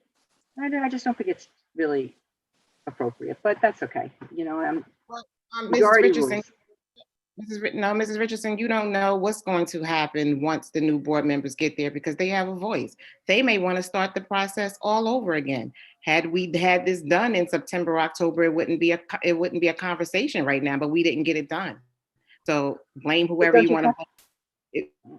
It's not done. I mean, you know what Mr. Taylor said, it's not done. So we need to move forward. And unfortunately, you won't be here. So there's no need to vote on it tonight. There's no need to, I mean, you can vote on it. You can do whatever you need to do. Everyone has their right to do so. But again, the public voted for 3 board members. We didn't get it done. It's December the 15th. We got to do it next month when they get here. That's just a fact. But don't we have to have at least an acting superintendent in place? Mr. Taylor, can you please answer that question? Sure. Thank you, Dr. Morgan and Mrs. Richardson. So pursuant to statute, a school district is required by Title 18A to have a superintendent in place, a quote unquote full-time superintendent, i.e. between 3 or 5 year contract, acting and or interim. Interim being during a long-term absence of a full-time superintendent, acting being when there's a vacancy. Based upon my recollection, Mr. Tatum has submitted his retirement effective at midnight on December 31st. So as of January 1st, there will be a vacancy in that position, requiring the Board of Education, in order to be in strict compliance with the statute, to appoint an interim and or an acting or a full-time superintendent effective January 1st. Technically, the term lame duck's been tossed about. Technically, the board, board members are sworn in to serve until the next reorganization meeting. So the fact that there's a vacancy prior to the next reorganization meeting results in board members still retaining their power and or their right to exercise their vote for any action that will take place during their term in office, i.e. the period from today through January 6th, I believe is up to your reorg. Thank you. Okay. Madam President, may I please speak? Yes, you may. Okay, so since Dr. Morgan was talking about, dealing in facts, the fact is on September 15th, I actually walked on a resolution recommending that Mr. Benaquista be appointed as the acting superintendent, which would probably give the new board the opportunity to start the process for the permanent. Fact, when I made that motion, I believe Dr. Francis referred to me as shady and shisty, and I believe he called me a puppet. The other fact, I wasn't, I liked a different candidate. So that's neither here nor there, and I did what the committee wanted me to do. I got an email, I'm not going to say which member of the committee, but it says, "Good morning. Why would we start a new search for interim? We haven't even put Dr. Martin's contract on the interim position on the agenda for a vote. Let's do things the right way and put it on the agenda for a vote and discussion once it's approved by the county." We got that approval from the county. I put it on the agenda. So, well, Mrs. Williams, there wasn't anything shady. There wasn't anything underhanded. Well, the committee wanted. And no, you did what one person wanted, because when the meeting that you were absent, we discussed something different. And I don't know if you got those minutes or someone told you. And because I wasn't there last week, because again, I wasn't planning on attending. Dr. Morgan, if I may, I'm sorry to interrupt you, ma'am, but just consistent with what Ms. Ruiz said, just please be mindful of what was discussed in closed session versus what was discussed in extraneous emails or extraordinary conversations. But anything discussed in closed session is confidential and not appropriate for public disclosure. Okay, thank you, Mr. Taylor. However, what she stated wasn't facts, because it wasn't. No, I don't know what you're talking about. I'm talking about, from my perspective, we discussed something else. I wanted to say as well is that what we discussed in closed session with the NJSBA, Wynn Thornton, Ms. Williams, is there was a consensus of what we were going to do. And you came out of that meeting after we spent an hour in executive session. If your intent was to recommend Jerry, then you should have said that in executive session. You did not. You came out and you blindsided all of them. And that's why I called you shady. That's why I called you shady and shiesty. Okay, and that's fine. But the information that I was receiving from Gwen in that particular session was what, and again, we can't talk about it, but that's what I based my decision on to walk the resolution on. And again, you all have a vote. So you voted it down and we're done. Here we are looking for an interim. But well, I just wanted to say this. The consensus of the board during our 2 executive session meetings was to start this or pick this up in January, so that the 3 other board members who were being who were elected could have their say as well. In addition to that, the other part of it was we knew from what our instructions from our lawyer, Mr. Taylor, was the concerns of the executive county superintendent. Did we have any lame duck members? What is the rush? These are all the questions that were asked. So we knew all this. So for this to be put on the agenda, and it wasn't by us, it was by you, again, taking your own actions. And now we have this, and I believe, and I'm just going to say it the way it is. It was put on the agenda so that you can have members, your members, to come out and speak and have all this dialogue of throwing whoever was being put up for possible superintendent to have everything, throw him underneath the bus. That's all it was, But you got what you got. I tried to ask to have this removed early. Ms. Manisi knocked it down. She didn't want to go out of order, and that's fine. You all got what you wanted, and that's the end of it. And can I just add that, we keep having this discussion about, chaos and division. I don't have a problem with anyone here if we do things the right way, but we can't be in executive session 1 minute and come out and go another way. That's why you have executive session, so that when you come out into the public, you can put the motion up for a vote and we vote. But I've been blindsided by this board every time. It seems like every time. It's always something that causes division. And then when we speak up for ourselves, then we shouldn't feed into it, and we shouldn't do this and we shouldn't do that. I'm getting a little tired of it. I've been shut down on this board since I've been sitting here. So I hope that when the 3 new people come on, we can actually get some things done. We haven't had a superintendent evaluation. We haven't had updated policies. We don't even have board goals. So we've just been running around like a rat on a spinning around like a hamster, just doing whatever you want to do instead of doing what's best for children. What are our board goals? So when you talk about division and chaos, it needs to stop, because it's ridiculous that we can't even determine what our goals are for the board. What are we working for? I heard someone mention, special education and gifted and AP. Those should be our board goals, and that's how we should observe our superintendent. But we have not done anything in 2 years. So now here we are again with this resolution that's just causing more chaos. Okay, so if you don't want to table it, fine, we can vote, we can move on. But this is what we've been dealing with. That's what we need to do. And the public needs to know that. The public needs to know what's been going on since I've been here. And from what I gather, it's always been going on, but I haven't done anything on this board. I'm not on any committees. I'm not doing anything. So that was your choice, Dr. Morgan. I didn't hear a comment. I'm talking. I'm just commenting. I'm speaking. I didn't need a comment. So can we call for a roll call now? Yes. Done. I'm not done. Oh my God. Well, we're going to call for a roll call. No, you can't call for a roll call. He has to present the. Go ahead, never mind.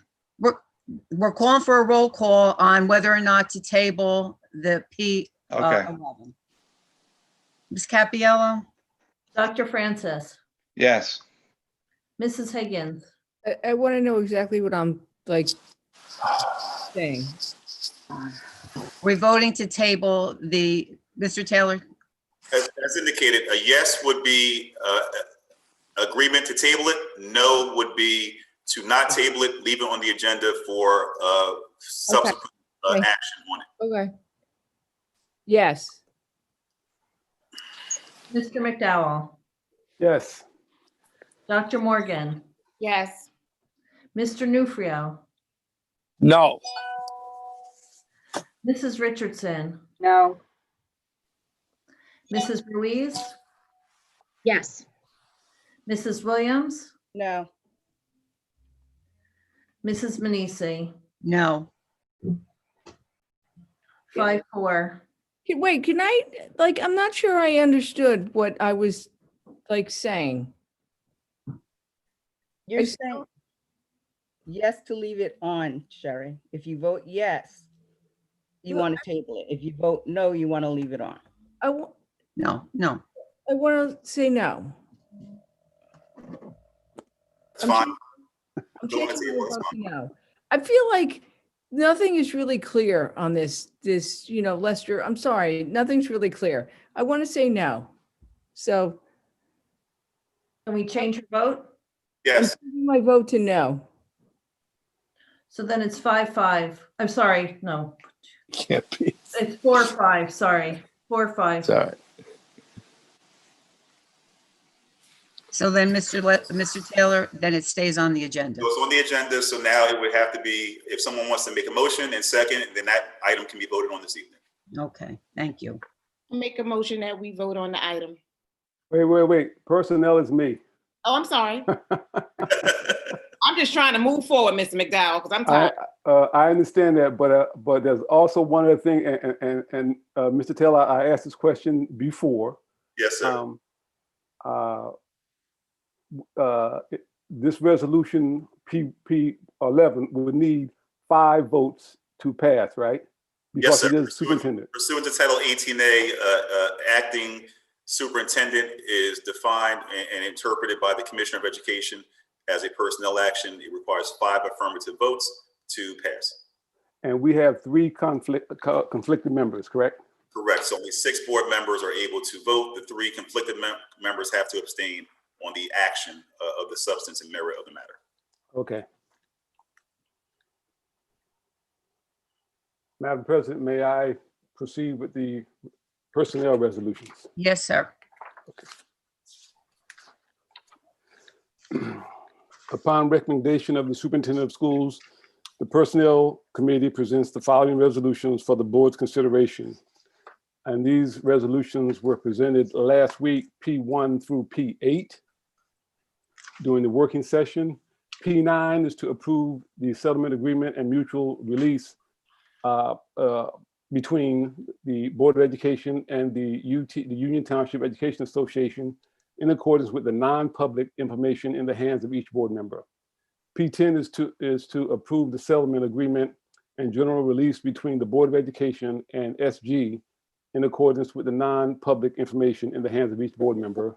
And P11 is to approve the interim superintendent of schools for the period January 1, 2021 through June 30th, 2021, in accordance with the information appended to the minutes. Those are the resolutions from the Personnel Committee, P1 through P11. There a second? Second. Seconded by Dr. Morgan. Discussion? I have a discussion I have a question for Mr. Benequista. This is regarding the coverage for the science supervisor that retired. I noticed that there are 4 personnel administrators that are covering for him. My question is, do they have a science background, Mr. Benequista? Dr. Francis and Mr. Benequista, this item, since it's personnel, it should be discussed in closed executive session. Okay, then I want to do that. So then we should probably amend the motion to just remove that item from the list. We don't need to formally table at this juncture. I would say just amend the motion to remove that. We actually do need to go back into closed sessions. I have 2 litigation updates for the board, so that's fine. Okay. Which item, Dr. Francis, what number was it for the record? It is it's P1 P1A administrators. Right. All right. So does a person who moved and seconded accept the amendment to just hold off that one? Yes, I do. I made the motion. Okay. All right. That's fine. I always say this is not Congress. We don't have to make it that complicated. That's easy. The other question I have as well is there are I want to say not P1C.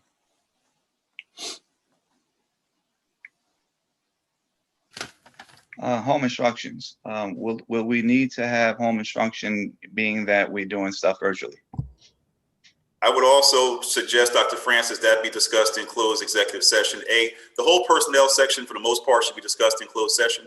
But I also submit that due to a litany of pending and or anticipated litigation related claims and matters involving the IDEA on a federal and state level, but also local IEPs and claims, that as a board, this be discussed in closed session. Okay. I asked that we do that in closed session also. So again, so we should be amending the motion to just remove those items and hold them for closed session. We can come back out and then take action. That's fine with me. Okay, so Ms. Cappiello, roll call? Dr. Francis, Yes. Mrs. Higgins? Wait, hold on. I'm going to change my vote. I want to say yes for items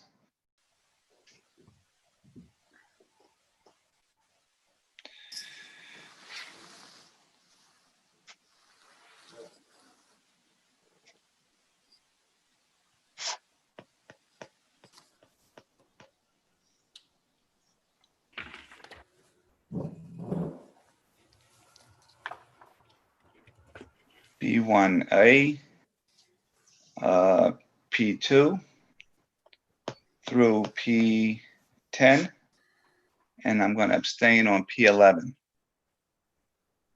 Mrs. Higgins?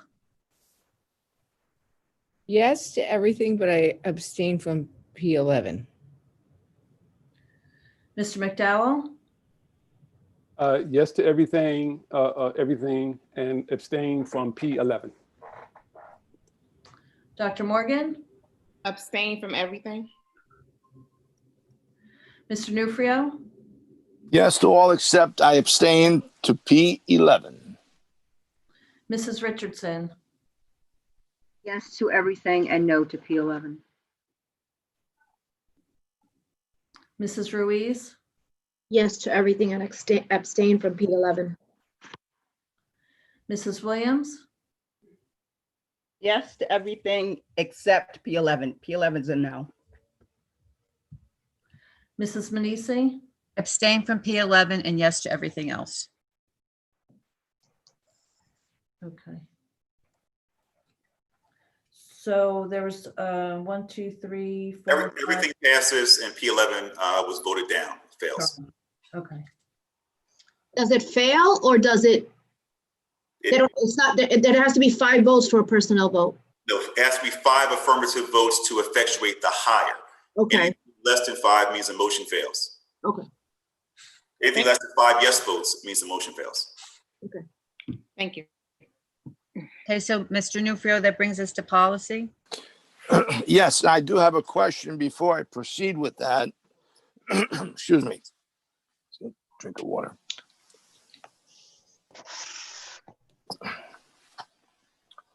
These are the 2 policies that were mentioned at the last meeting. I did ask the committee to submit any kind of changes that they would recommend. I received no emails from any of the committee members. As such, it was then placed on the agenda. I certainly did not do that, but it was done, which is fine. And also the question then remains, excuse my voice, it's getting late. The question remains as to whether the proper wording is one that I guess brings to question. And I'm going to go back to when I first talked about these 2 policies. I did ask if the superintendent was consulted on these 2 policies. I believe the answer was yes originally. Is that correct, Mr. Taylor? Yes, sir. That's an affirmative that Mr. Tatum was consulted on this. Well, I don't know if it's him directly, but the administration. So I'll say the administration was, yes, sir. The administration being who? Because the wording is upon, excuse me, the wording is upon Mr. I'm sorry, it's not uncommon that, I mean, the superintendent, Jerry and Mrs. Moses, et cetera, work for Mr. Tatum. I don't know personally if Mr. Tatum personally reviewed it, but I know that the administration on his behalf reviewed it. That's all I'm saying. Well, then I'm going to revise the wording. Upon the recommendation of the administration, the policy committee presents the following policies for the board's consideration as a first reading. The first policy is distance learning policy. The second one is use of electronic communications and recording devices. So that means that the use of electronic communications and devices are, let's see, and it was delineated in accordance with the information given to all the board members. And this is a first reading, does not require a vote. Next month, the new board will be making the second reading and applying a vote to it.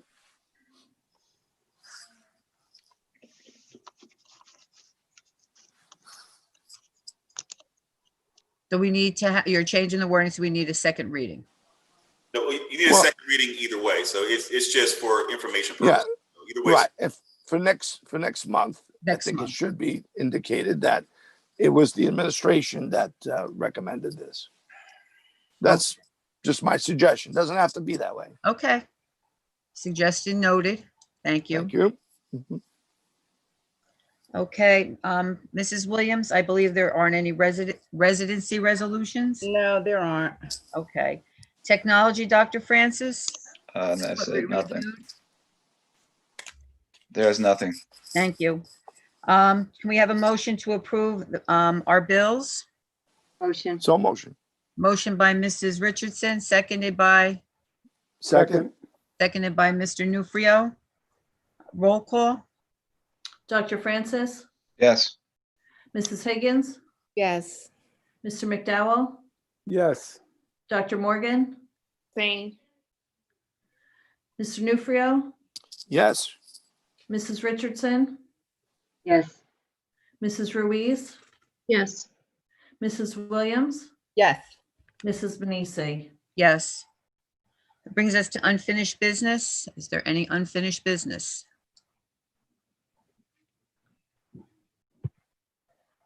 Okay, brings us to new business. And I'd just like to jump in first with a little new business. It's just very brief, a couple thank yous. I just wanted to take just a few minutes to express my gratitude and appreciation to the 2 administrators who are retiring on December 31st and the 3 board members whose terms will be up in January. To Mrs. Moses and Mr. Tatum, thank you for your many years of hard work and dedication to the Township of Union School District. In the past 4 years, I've had the privilege to see firsthand the programs that you have spearheaded and are currently in place, and those that are still in the development stages. You will be missed. My best wishes for a happy and healthy retirement. To Mrs. Higgins, thank you for all your contributions that you've made in the last 3 years, for your time on the board, the committees that you have served on, and I appreciate all your hard work and time. To Mrs. Richardson, words can't express my gratitude and appreciation for the many, many hours that you dedicated as chair of both fiscal and operations. You reviewed each document with a fine-tooth comb, and you were always able to explain, especially to me, all the needed information, because fiscal is certainly not mine. Mr. Nufrio, thank you for dedicating almost 10 years to serving Union's children. I appreciate all the hard work and sharing all your experiences and your knowledge. I've often said, I know I've said it to you and I've said it to many people, that you're a wealth of knowledge on board policy, procedure, and education. So I thank you for all your time. I know the community thanks you. But I'm looking forward to seeing the 3 of you, participating in meetings, as concerned residents. So again, thank you to all the 3 board members. I congratulate the 3 incoming, and hopefully we'll get to meet and talk in January. And I wish everybody, a happy holiday. And so is there anyone else who has new business that they'd like to?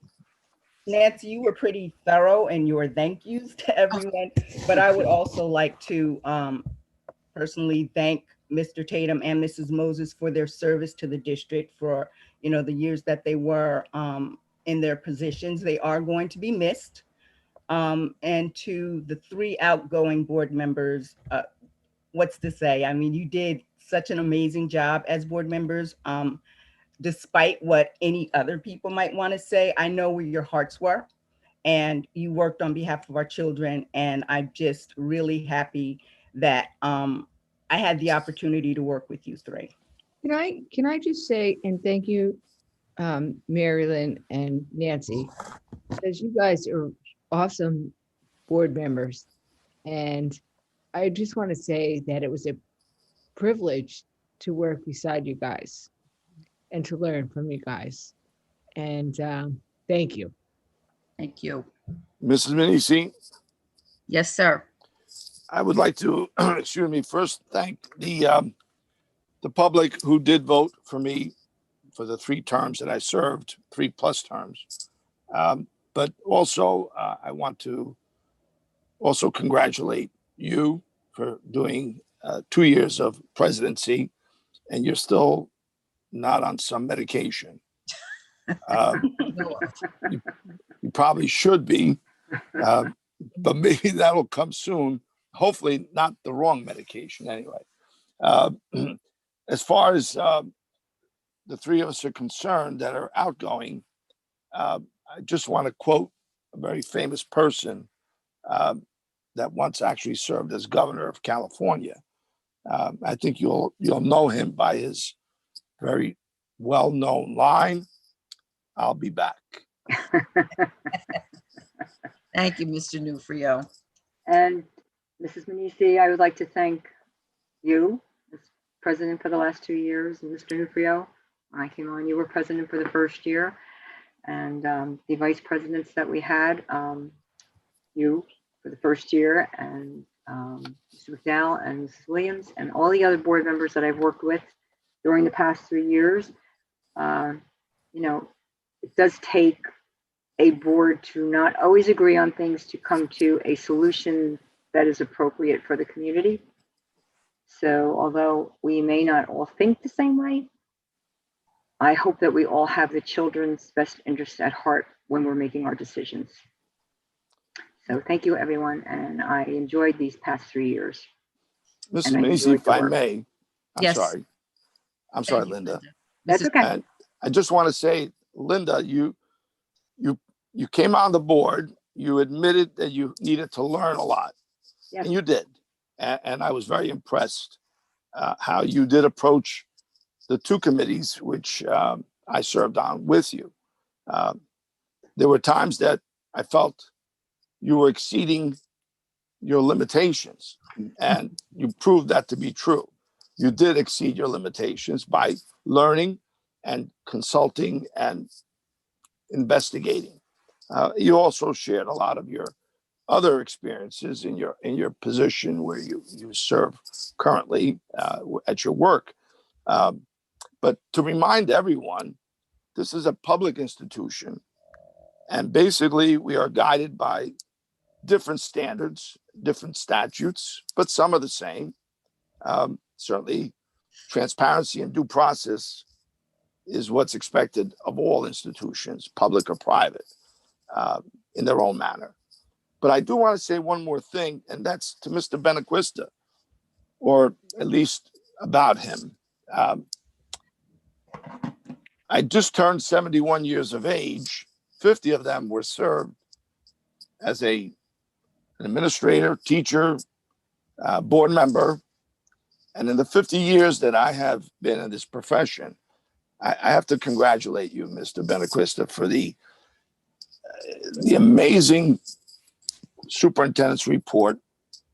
It was so complete. It was extensive. But I think you failed to do one thing. You didn't tell us how many inches of snow we're going to get. So now we have to rely on those people on television that get paid about 5 times what you get paid. And they usually lie or they make mistakes. But thank you for such a wonderful presentation. Thank you. I think it's going to be 8 to 12. That's a good range to use. Any other new business? I have one concern, and I know I'm going to be going out. So what's going to happen if we don't have a superintendent, an acting superintendent, or during this period of time? If the new candidates are coming in, the new elected board members are coming in, and are they going to interview? Or I mean, like, I heard that they were going to be interviewing, so I really don't know what the process is going to be in between. Mr. Taylor, do you have some advice? The board can convene a special meeting between now and the reorg, and or it can be the issue can be addressed at the reorg and or soon thereafter by the newly comprised Board of Education. Okay, thank you. Any other new business? Okay, so that brings us to the comments from the public. Just a reminder again, 3 minutes, name and address. And Mrs. Kuhn, I guess I see you have your phone out to time. And a reminder to the public, just on the bottom, click on participants and use the raise your hand tool to let us know you'd like to speak. Ms. Lipstein?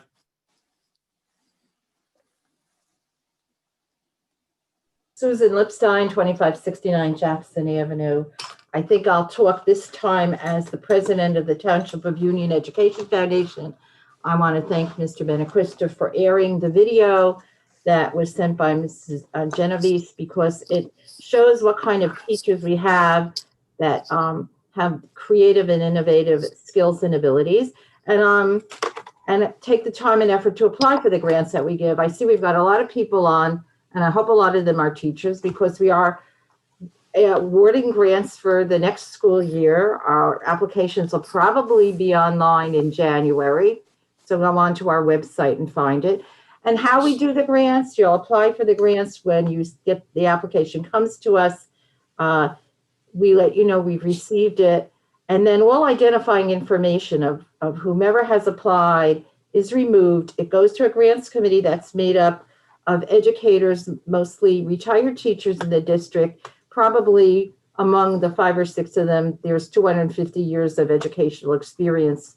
I think Barbara Berger was on here for a few minutes. I don't know if she still is. She's the head of the grants committee.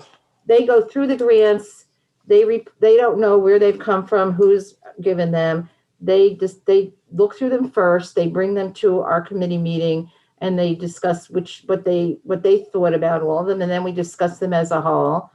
And then I get the job, like on the Great British Baking Show, the wonderful job of letting people know if they've gotten the grants, but I also get the job of telling people if they have not gotten them. And what we have done in the past few years is let everyone who doesn't get a grant know why we were not funding them, what the reasons are. If we encourage them to apply in some way that's going to fit our criteria, we let them know why it didn't fit our criteria. And sometimes we even give people a chance to rewrite a grant so that if we see redeeming features in it, then we try and fund it. We try and fund at least part of every single grant that we feel is worthwhile. And we rely on donations, fundraising. Fundraising's been very difficult this year. So we get donations, and we get donations, $20, $25. We are not a multi-million-dollar corporation. And we thank every single person who supports us. And every dollar makes a big difference. And I want to wish everybody a happy new year and a better year for all of us, and that the kids get back in the classroom sooner rather than later, and that we have an efficient and effective school year. Thank you.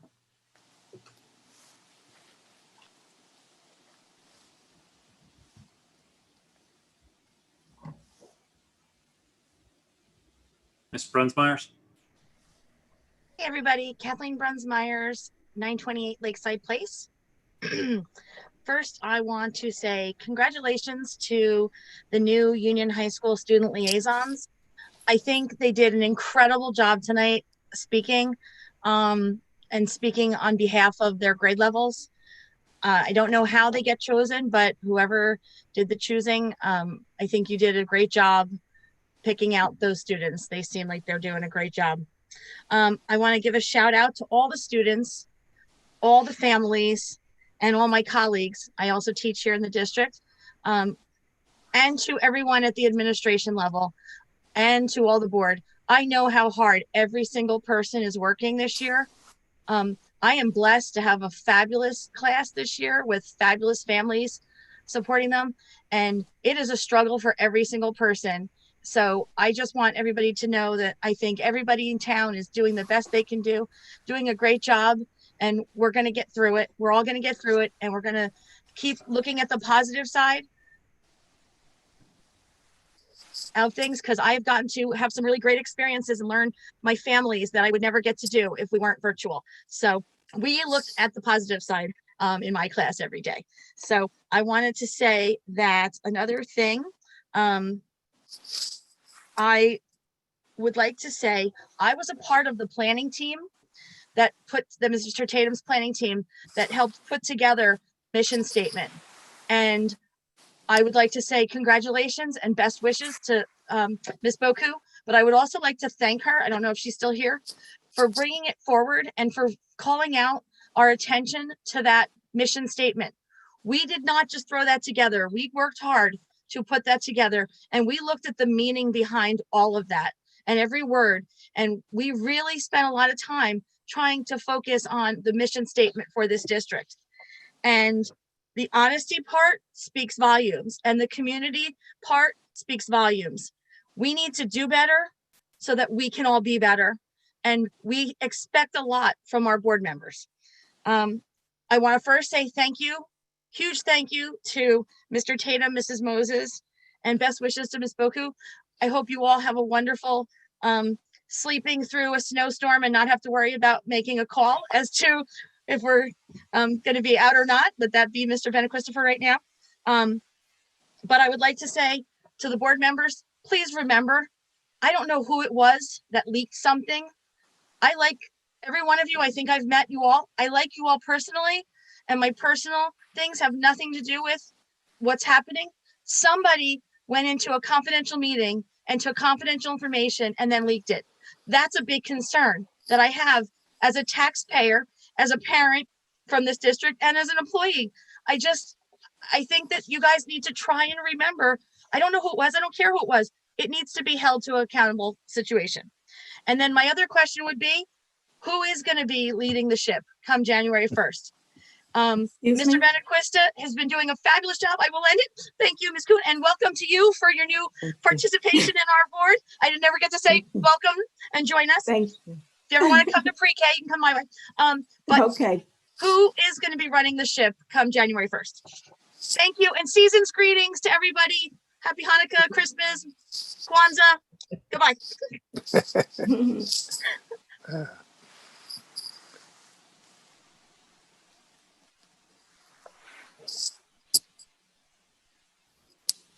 Mr. Devanza? Rich Devanza, UTA President. Congratulations on the 3 outgoing board members. And of course, everyone on here, happy holidays and a healthy and safe one. And hopefully we get to the end of this pandemic sooner than later.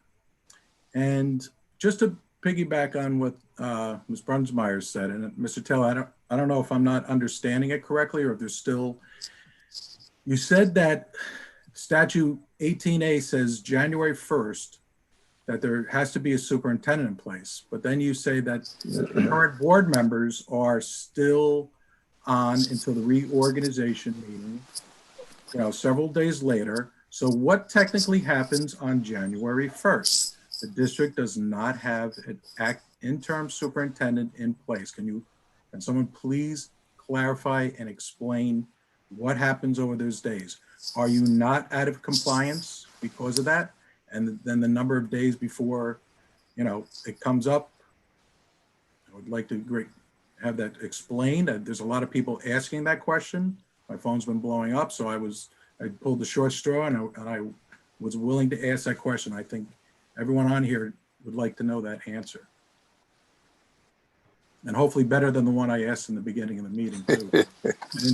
I didn't see it get answered, Mr. Taylor. So I guess it didn't get walked on. Thank you very much. But you could have just said it wasn't walked on. But we know sometimes it is. So can you please explain the exact statute of 18A and January 1st versus reorg, please? Is Mr. Taylor still on? Oh, there he is. Mr. Taylor, you're muted. I'm sorry, Mrs. Manisi, would you like me to respond now or wait till? You can. All right, so I can't give Mr. Devanzo, I can't give legal advice to you as a member of the public and or leader. I'm not looking for legal advice. I'm just talking about this. You talk about the statute of 18A, right? January 1st. So we go back. Rich, I'm trying to answer your question. I'm just trying to give my disclaimer and then answer your question. Yep. Okay. So as I indicated, pursuant to 18A, every New Jersey school district is required to have a superintendent. You asked what will happen on January 1st. I presume the sun will shine and it will go down in the evening, but I can't predict what will happen that day. I will leave it to the determination of the executive county superintendent and the commissioner of education and or any other governing body or person who has jurisdiction to determine what may happen per se. But the reality is the district will still operate until such time as there is a permanent and or interim or acting person put in place. Right, and it's not going to happen January 1st. So technically, the district's out of compliance. That's basically what you're saying. That's not what I said. What I said is I'll defer to the interpretation is then there's no one in place. Right. The district is out of compliance. I'm not saying you're saying it, but according to the statute, that's basically what's going to be going on for those days. Thank you. Thank you.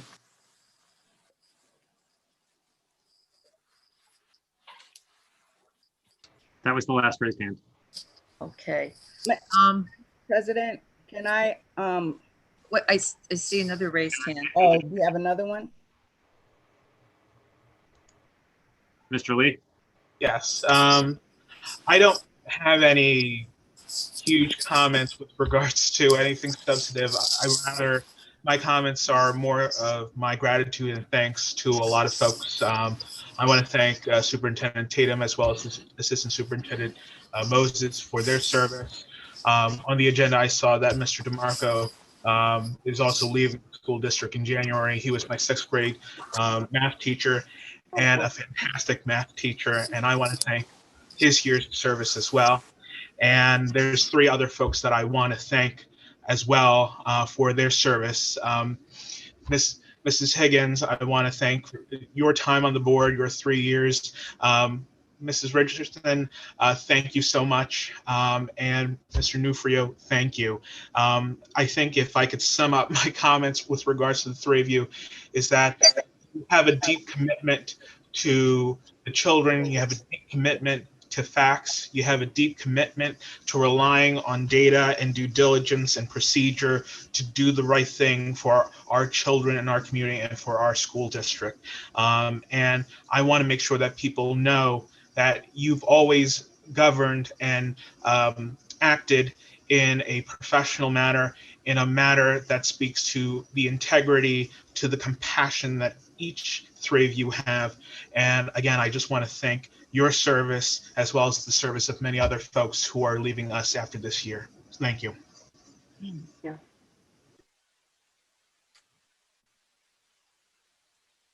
No more raised hands?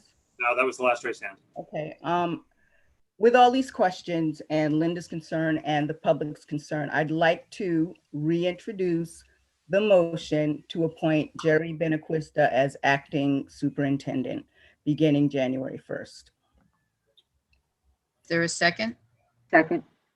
Seconded by Mrs. Richardson. Discussion? Well, I think that if we're not going to be compliant with the statute, that we should at least appoint Mr. Benaquista as acting superintendent until the new board has an opportunity to interview for interim superintendents and keeps the district in compliance with what the laws are, what the statute is that has been discussed. It's been a concern of mine that if they don't have someone, and then if they have to be rushed on the reorganization day to appoint someone that they've never even met, I don't really think that's fair to the district. It's not fair to the new board because they're going to be working with this interim superintendent. And I just think that it would make more sense to have him continue as he's been doing the work now until they have a time to meet with the interim superintendents that they may be interested in appointing. Any other discussion? I have a question, kind of piggybacking off of Mrs. Richardson's point, which is, are we gonna, Mrs. Williams, put a time limit or 2 days, 2 weeks, 2 months? You see what I'm saying to your motion, or you're just gonna leave it open-ended? Well, I think that with the new board members coming in, they get to determine that. But with us kind of being all over the place, we need somebody on January 1st. So again, everybody was talking about not tying the hands of the new board members. They get to decide. So once they start their interview process or whatever, we move with them to make it fair. Any other discussion, any comments? Okay, Ms. Capio, I guess roll call. Dr. Francis, Staying. Mrs. Higgins, Mrs. Higgins, I don't see her. I don't see her.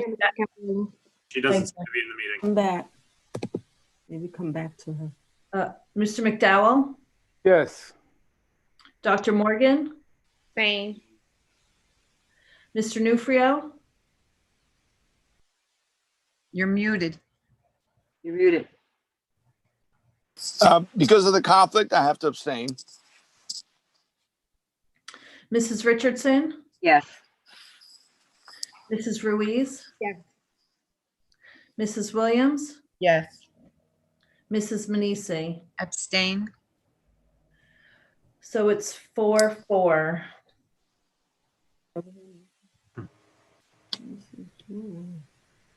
But does the doctrine of necessity come in now? Wait, 4-4? No, I don't think it's 4-4, Ms. No. Capiello. 6 people voted. Only 8 people voted. 6 should have voted though. But so 8 people, there are 8 members present technically, because Yes. Mrs. Higgins wasn't available. I'm not sure if she's back. 2 of the 8 had a conflict, so they abstained, correct? So of the Correct. 6, what was the roll call of the 6 who were not conflicted from voting? 4-2. It was 4 yes, 2 abstain. Okay. So technically did not receive 5 affirmative votes. So that motion failed.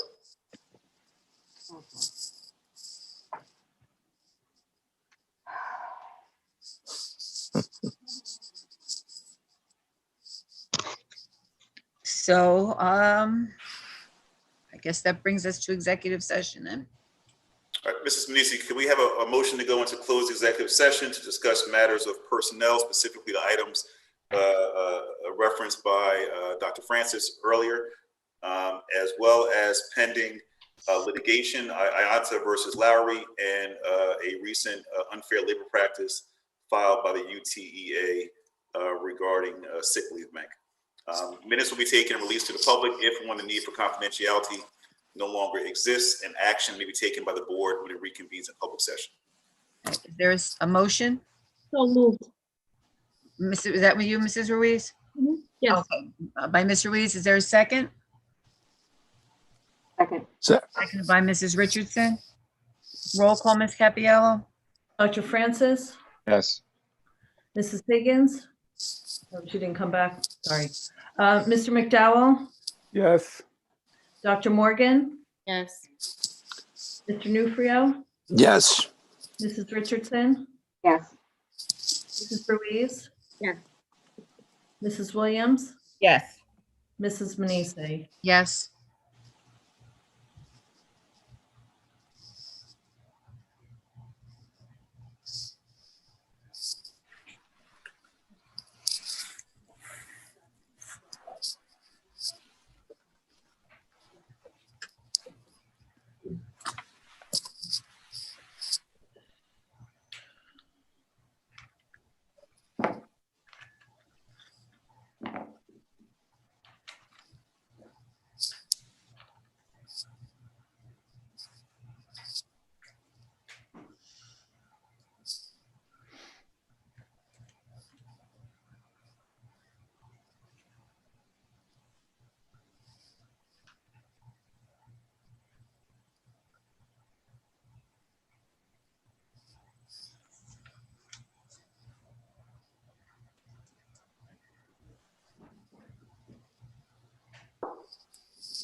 Mr. Taylor, you're big on the screen.